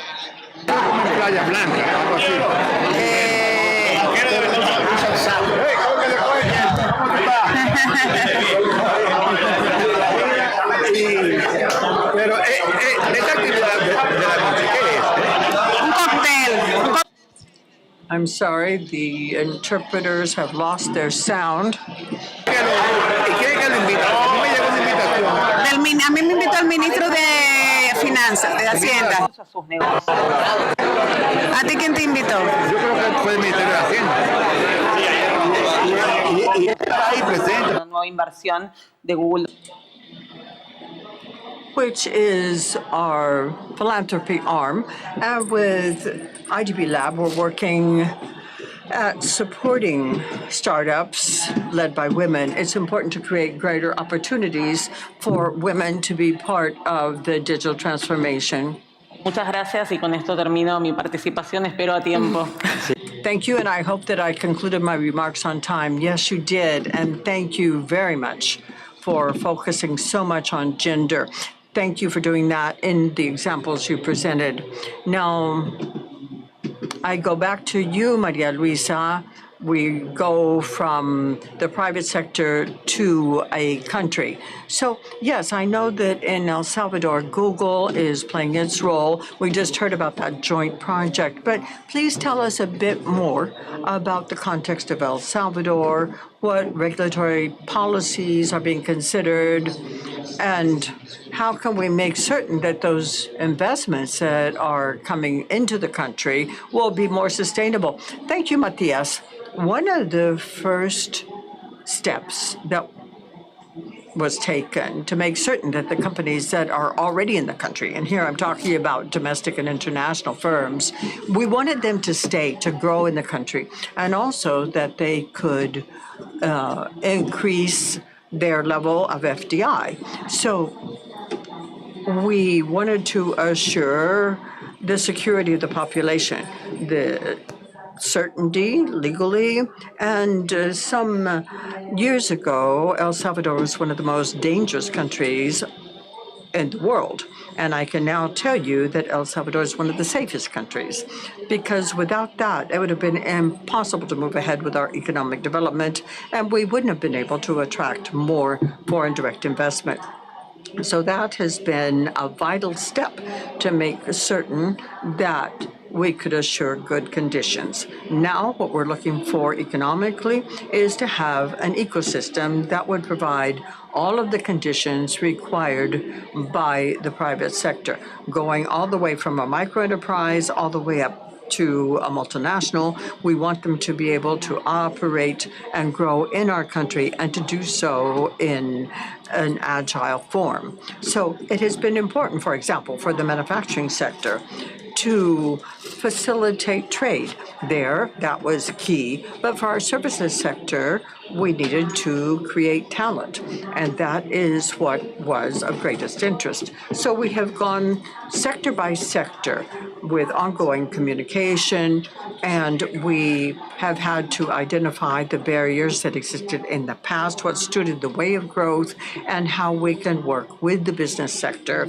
so as to create a business-friendly environment. I wanted to give you some examples in consulting with the technology sector, for example, and it's technology that we're especially emphasizing because we knew there was a lack of incentives for both domestic and international companies to be able to grow or to set up shop in the country. Last year, we had approval on the part of the Legislative Assembly of rules and regulations. And that new law that supports innovation and adoption of technology was passed. It provides 15 years of fiscal incentives to tech sector companies, especially those that work not only in software, but also those companies that develop inputs or technological products. So that ongoing communication with the sectors has been essential. And thanks to those efforts, we see companies like Google saying, okay, we want to begin to operate in the country. And because of that, more companies are putting El Salvador on their short lists. Also, it is important to look at incentives as well as talent. That is something that was already mentioned. But it's important that we generate talent, and that has to be done on the part of the ministries of finance. Sometimes these young people do not have the necessary skills, but it's also important to emphasize the development of our educational sector. And we need to make certain that the new generation, people graduated from high school in El Salvador, will have the skills that are needed by different sectors. So we have socio-emotional skills, we have being able to speak English, in addition to technical skills. And before I conclude my remarks, to be able to attract investment, that is something that we see on the side of government, and we think that the private sector working with us can attract greater investment. And also, I see a role for multilaterals, bilaterals, to make certain that our countries, small countries that have been pushed aside in the past, can now be right in the middle of the picture so as to be able to attract investment. And in the case of our country, we're trying to attract investment in technology and tourism. Thank you. Thank you. I have an eye on the clock. So, Sigmund, I wanted to ask you about investment in infrastructure. And once again, considering the opportunity that is represented by the Americas Summit next year, and that is one of the key parts of the event. That summit will be looking at business and business opportunities. What do you think the greatest opportunities are in the area of PPPs? Well, the IDB has studied this in depth and knows about the needs that Latin America has to invest in infrastructure. It is important to support this type of project. Recent studies show that in the Caribbean and part of Latin America, they need something like $2.2 billion in infrastructure between now and 2030 so as to be able to accomplish the Sustainable Development Goals in areas like water, sanitation, electricity, transportation. So that means that the Latin American governments are in a straitjacket in terms of their responsibilities. They have to see how they can invest at that level despite the shortage that exists in our countries in the area of tax collection and also the needs that we have in other areas like health and education. And that is why public-private partnerships are a great opportunity for our countries. How can we tap into private capital? How can we make good use of the know-how, the entrepreneurial spirit of the private sector in countries like the Dominican Republic? How can we thus support that agenda so that the country can move ahead in the area of infrastructure and services? And that is essential for the country to develop.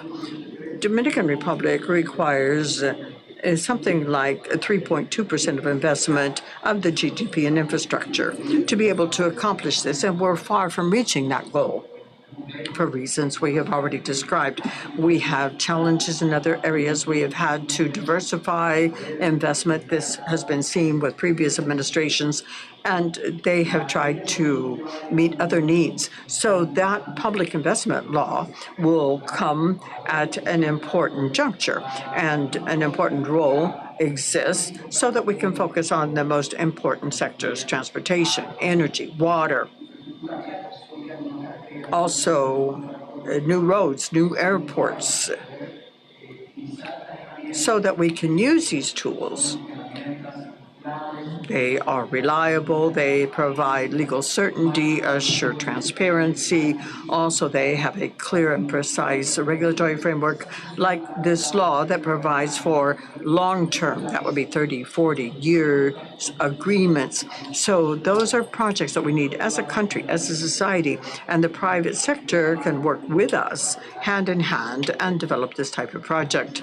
So to conclude, in the case of the Dominican Republic, we have some very important projects in our project bank, and they aim in that same direction. We have connectivity projects, we have new roads connecting important cities, also drinking water systems. That would be the case in the east and the south of our country, and other things in the energy sector. That would be transmission lines, electrical power distribution systems. Those are challenges that the country has to achieve its development. Thank you. Sigmund was talking about infrastructure. Citi, it's a leader in one of in the finance group of the ABD, on the Americas Business Dialogue, and sometimes these infrastructure projects need financial innovation.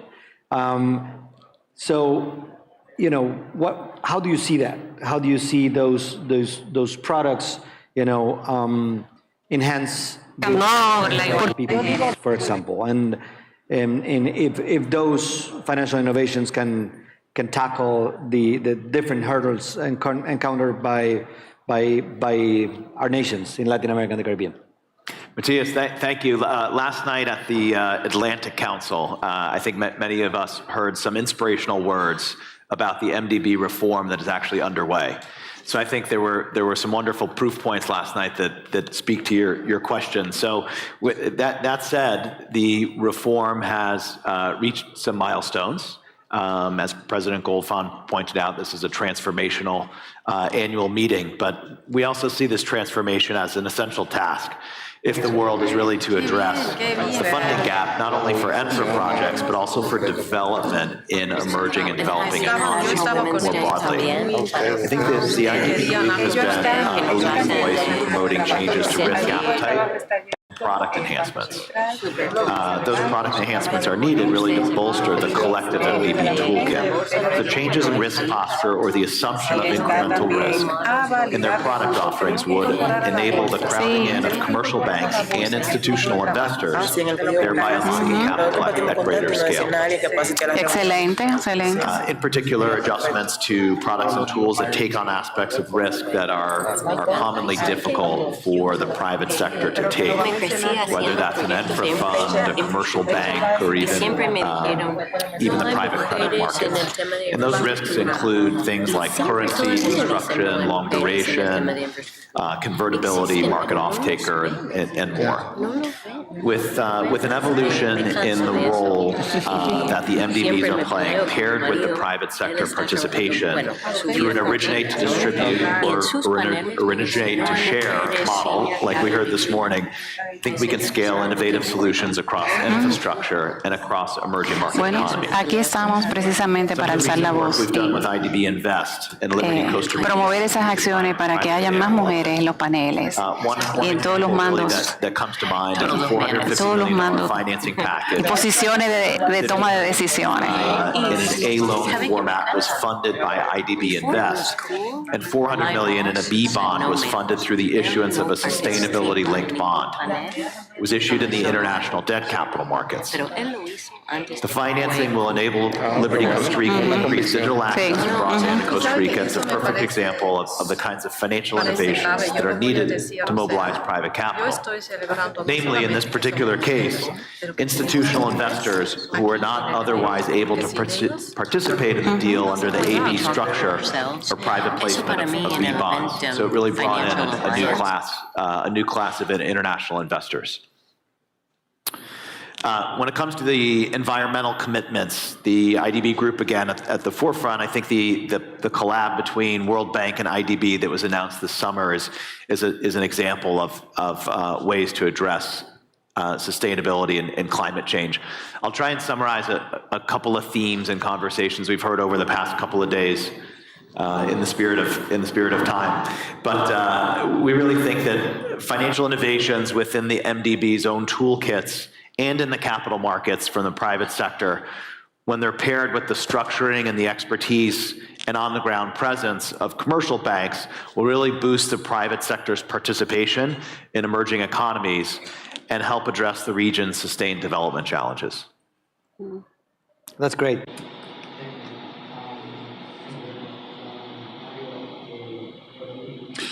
Mario, back to you.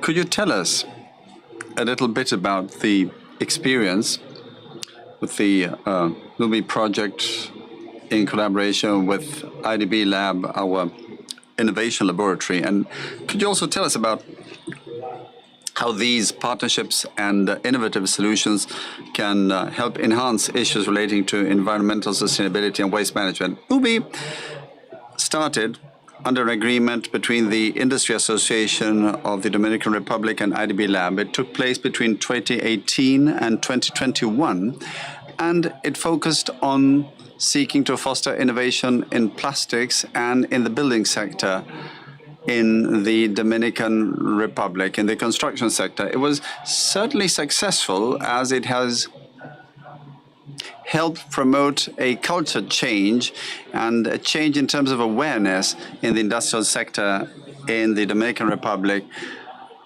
so as to realize that sustainability and the circular economy and waste reusing is something that is here to stay.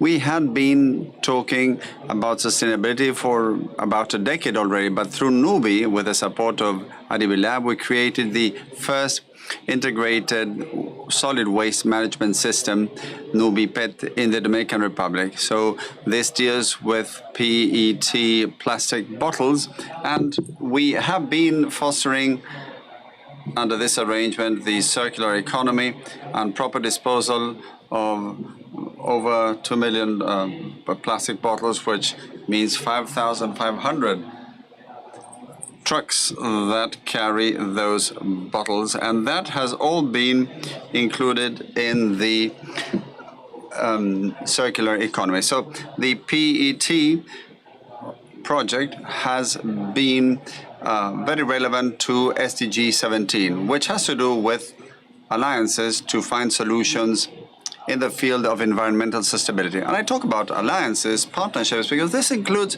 5 business associations and 14 companies, which, even though they compete with one another, they have actually understood that we must all foster sustainability and mainstream it into our day-to-day manufacturing activities. I think that building capacity, and also thanks to the sustained support of IDB Lab in recent years, has proven to be absolutely essential to strengthen what we currently have with NUBI PET.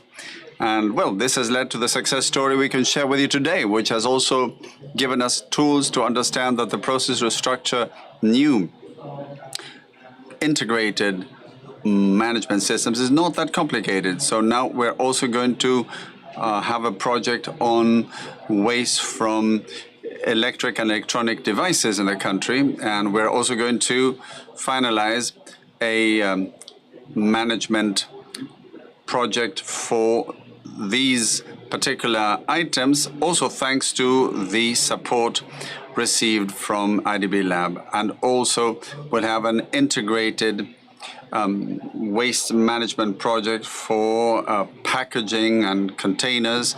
And in wrapping up, as far as I'm concerned, and also going back to what Eleonora said on artificial intelligence under this innovation umbrella we are focusing on, we would be more than willing to continue to share ideas to see how we could use AI in this context and in the industrial sector seeking appropriate solid waste management.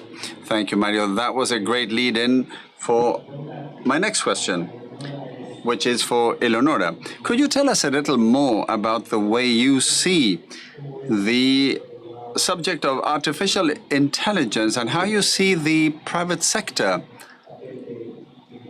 helping improve responsible adoption and the use of disruptive technologies such as artificial intelligence at a time when we as a bank and multilateral banks are thinking about these topics and how to apply this within our internal processes and also when dealing with our clients involving projects along the different verticals which have to do with the bank's development work. Thank you very much for that question and for the opportunity to share a little bit with you what vision we have at Google on AI. The way we see it, the adoption of artificial intelligence has to be bold and responsible, both of them. Bold because artificial intelligence offers an opportunity to create and engage in a wealth of projects that we can't even imagine nowadays, but we need to do so responsibly. And we at Google, since 2018, ever since we published our first principles on the responsible use of artificial intelligence, again, back in 2018, we've always seen responsibility as a central component of development and of the development of artificial intelligence. This is not just up to the public sector or to civil society alone. This requires a joint effort with the multilaterals as well on board. Latin America is at a key point in terms of adopting artificial intelligence in the public sector, in the production sector, and in civil society as well. We are already getting to see AI processes and tools that are transforming the way we address complex challenges like climate change. A few months ago, we launched a number of instruments at Google, and they are used by public sector agencies. For example, our flood detector tool, Flood Hunt, one that can detect forest fires, which is also very important in many countries in the region, and our tool for earthquake detection as well. But beyond climate change and these social problems, the AI potential is great to drive economic potential, and our region's countries are at different stages in terms of adoption and implementation. There's a study that I recommend, published several months ago by the Chilean Artificial Intelligence Center, CENIA, and it provides a detailed account on a country-by-country basis regarding the opportunities and challenges to accelerate digital transformation by using AI. I would like to focus today on three pillars that we consider to be crucial to boost the adoption of AI. First, to fully harness the opportunities afforded by the cloud, which is the gateway towards all of the opportunities afforded by AI in the public and private sectors. Secondly, it's about creating talent, expanding digital skills in different ways.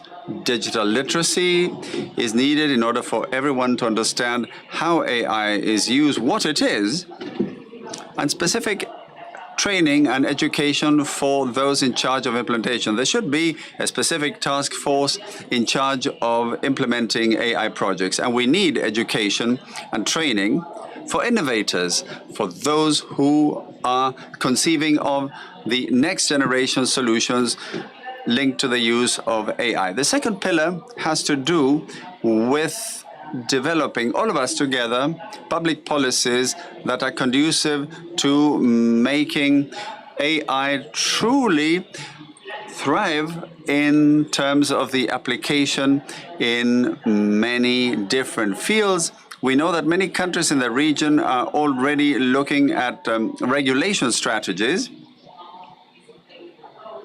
on the basis of a risk-based approach, seeking to understand the risks of application of the different uses of AI and apps. And the bank can play a key role in fostering coordination between the public and private sectors so as to put in place a discussion framework to see what these policies and regulations on the use of AI may look like. And going back to building digital skills, we are very pleased to once again be able to partner with a bank, with the IDB, to announce today a course for all of the region's SMEs to help them digitally transform by using digital technologies and AI, thereby enabling them to export and boost their export capabilities. So we're going to invite all SMEs to join the Connect Americas platform along with the IDB, and with ourselves, you'll be able to embark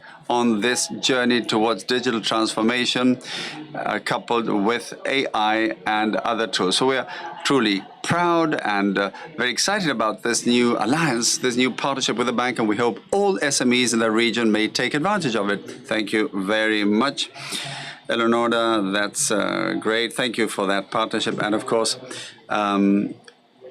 we look forward to further discussions. You've been tremendously efficient. So let me close with some more general considerations. It's very hard to sum up everything that's been said here on this very rich panel. I think these comments are very much in line with the vision we have for the bank going forward. I think for the first time in history, you had a chance to listen to the president earlier. We are proposing 3 structural changes. At the bank, there's always talk about the meeting of or the resolution of, and I'm sure this meeting in Punta Cana, the resolutions in Punta Cana will go down in history. Again, it's an institutional strategy that we are looking at to transform the bank and achieve scale, impact, a much more modern business model, a much more catalytic and sustainable model for IDB Lab. And these things, I think, help us continue to modestly contribute to solving some of the global challenges in our region, at least from our region. But we know we can't do this on our own. We need to do this in partnership. We need to mobilize resources and minds. We need to work together, both the public and private sectors. At the Office of Outreach and Partnerships, the doors are open to create more and better partnerships, and it is only together that we shall be able to achieve the sort of impact we're aiming at. So a big round of applause for our panelists.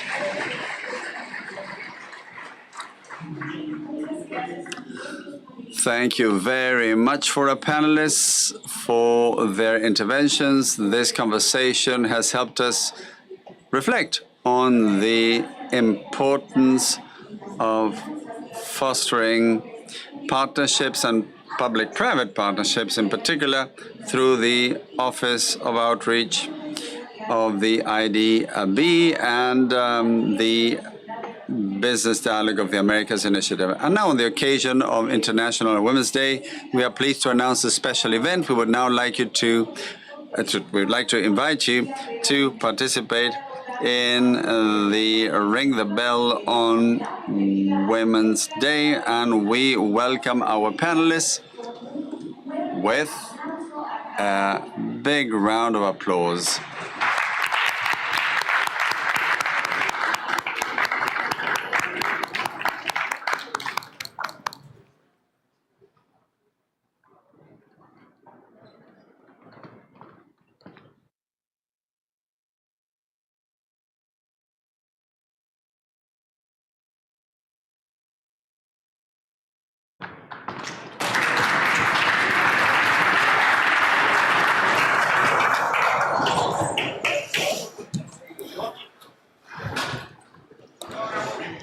It's just, oh, let's see.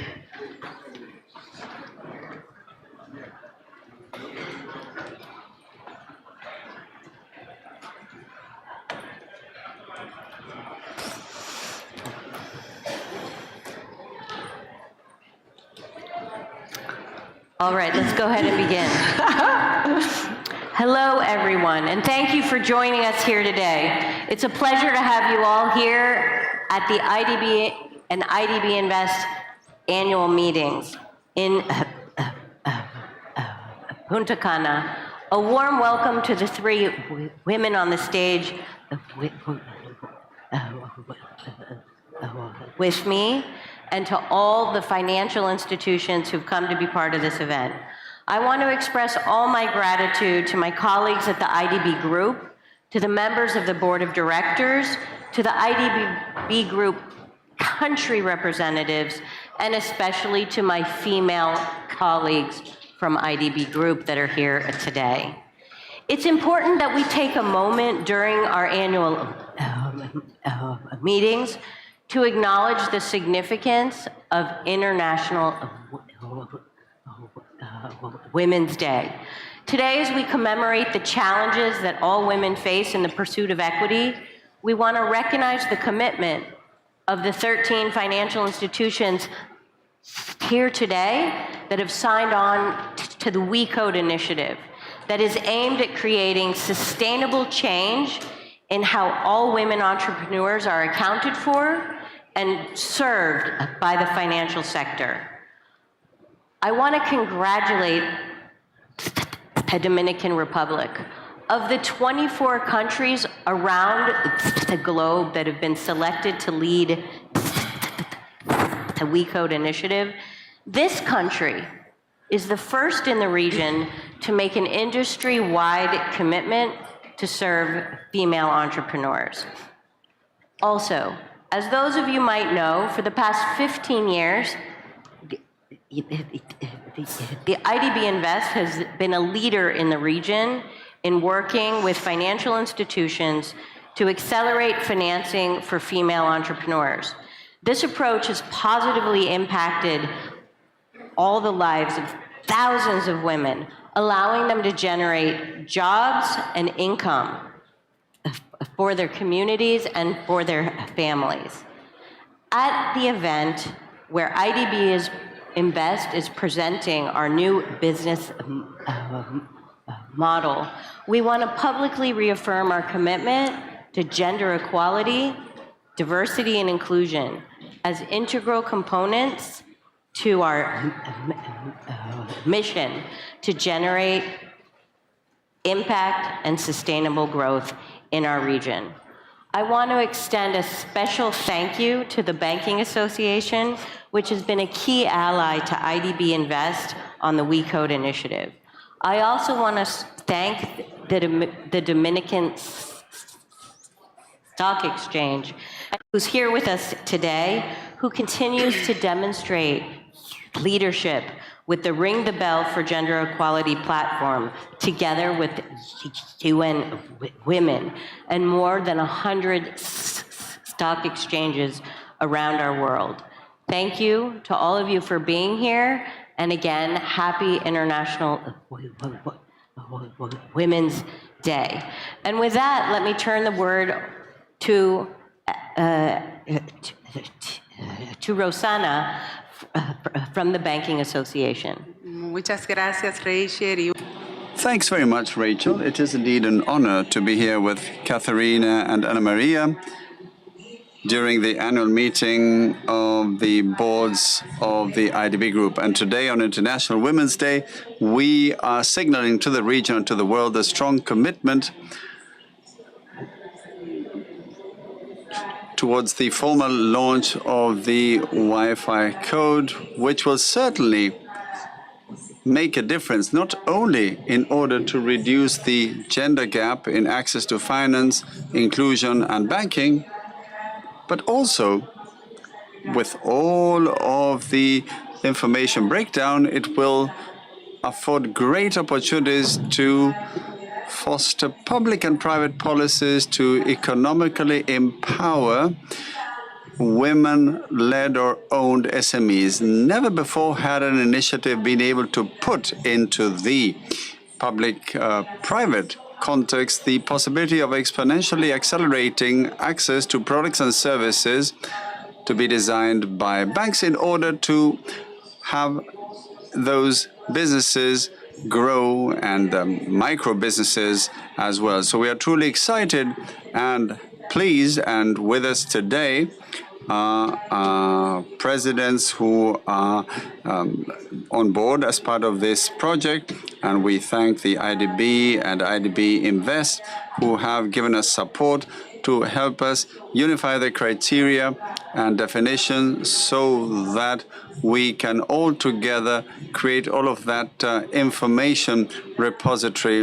This is a great opportunity, a challenge for our country, the first Spanish-speaking country that will come up with these lessons that will help us achieve gender equality, not only in economic and financial terms, but also in social and other fields nationwide. It's a pleasure to be with you.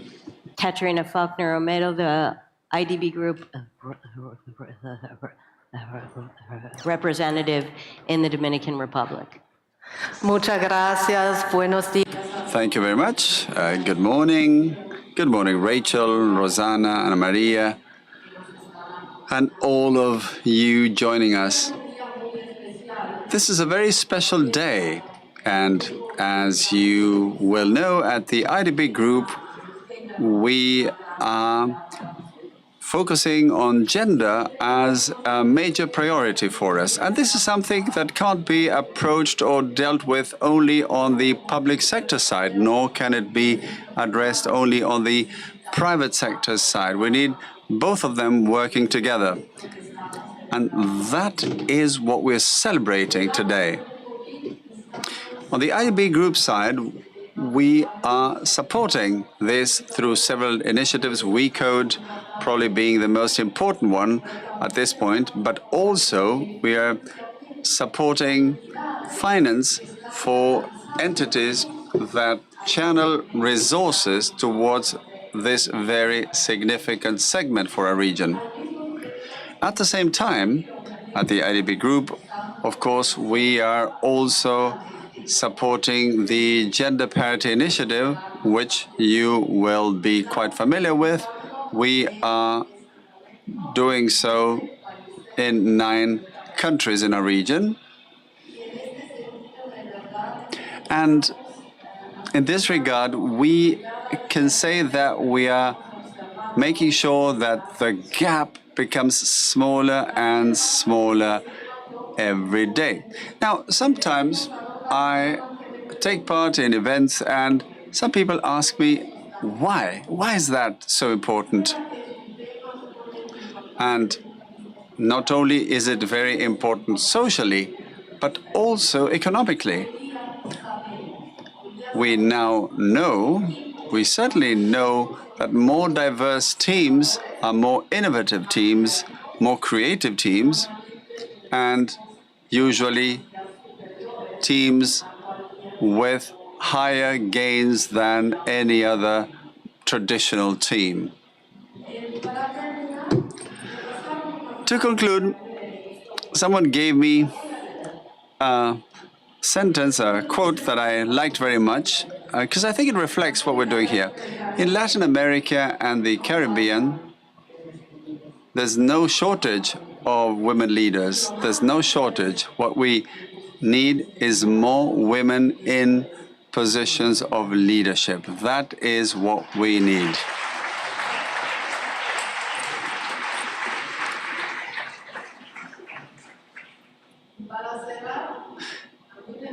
In closing, I would like to especially celebrate and welcome the fact that today there's men and women here together celebrating International Women's Day and obviously ringing the bell so that hopefully our region will become an increasingly equal region in terms of gender equality. Thank you very much.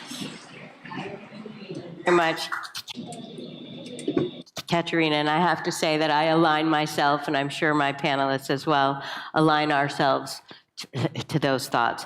I want to turn now to Ana Maria Estrada from the Bolsa de Valores of the Dominican Republic.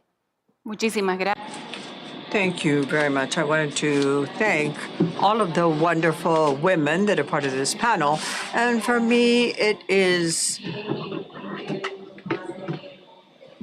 very satisfying to see that here this is an echo of the ringing the bell on our stock exchange. That initiative, ringing the bell, comes from the Sustainable Development Goals of the United Nations, working side by side with international organizations or women's organizations. And what the ringing the bell promotes is aligning financial sectors to get greater and more active participation from women in the financial sector, and also to promote the creation of actions within corporations that will create that equality of both genders. In the case of the stock exchange, this is something that is tremendously important, and these actions are implemented through different issues. For example, one aspect is to achieve greater equity across different areas, especially in those areas that are still a bit neglected. And also, we try to create mindfulness in investments so as to make sure that investments assure gender equality. So it's important that there be collaboration and that there be joint promotion, because this really does require an effort that has to be ongoing. The strategy has to be permanently in place, and it has to be supported by organizations supporting these initiatives. That's something like what we're doing here today. And especially in terms of the stock exchange, the Bolsa de Valores of the Dominican Republic, this is something that we implement day in and day out. And as you can see, there are more and more women in important positions in our stock exchange. And these women, from their positions, have been able to make transformational changes in important sectors of the country's economy. The stock exchange is one of the entities promoting these practices, so much so that this is an entity which I feel honored to be belonging to, because the stock exchange believes in female leadership. So much so, over the last 15 years, 50% of the senior positions have been in the hands of women. So I would like to share with you a bit more information about how our stock exchange is structured. I have a very short video that I would like to share with you.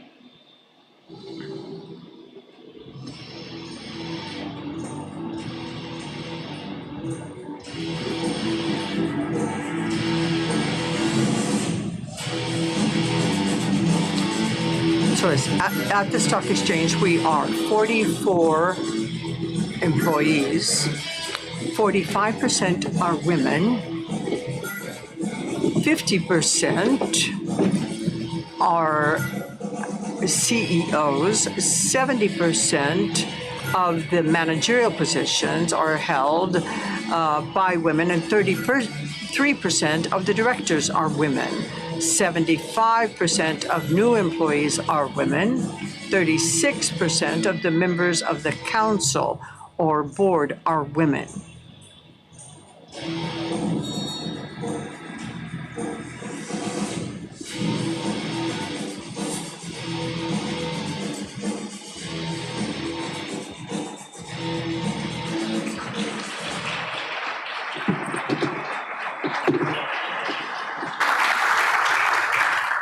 I am so inspired. I think not only by the three of you, but that video is so emotional to see the quality that's being achieved here in the Dominican Republic.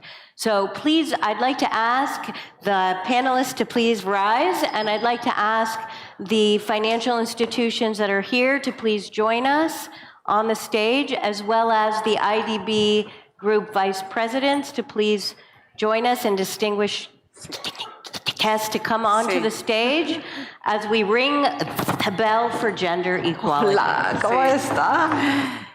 Yo quería decir que los bancos.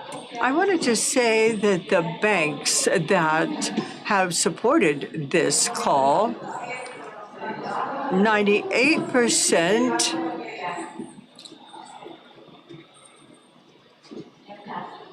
are represented here.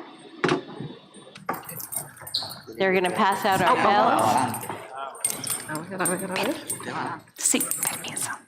Perdón. Tengo que poner aquí. Esto va a recorrer el mundo. Dame un... Tenemos que ir más allá, ¿no? Oficialmente ellos lo van a poner en la nota. All right, and with that, we begin the countdown for gender equality.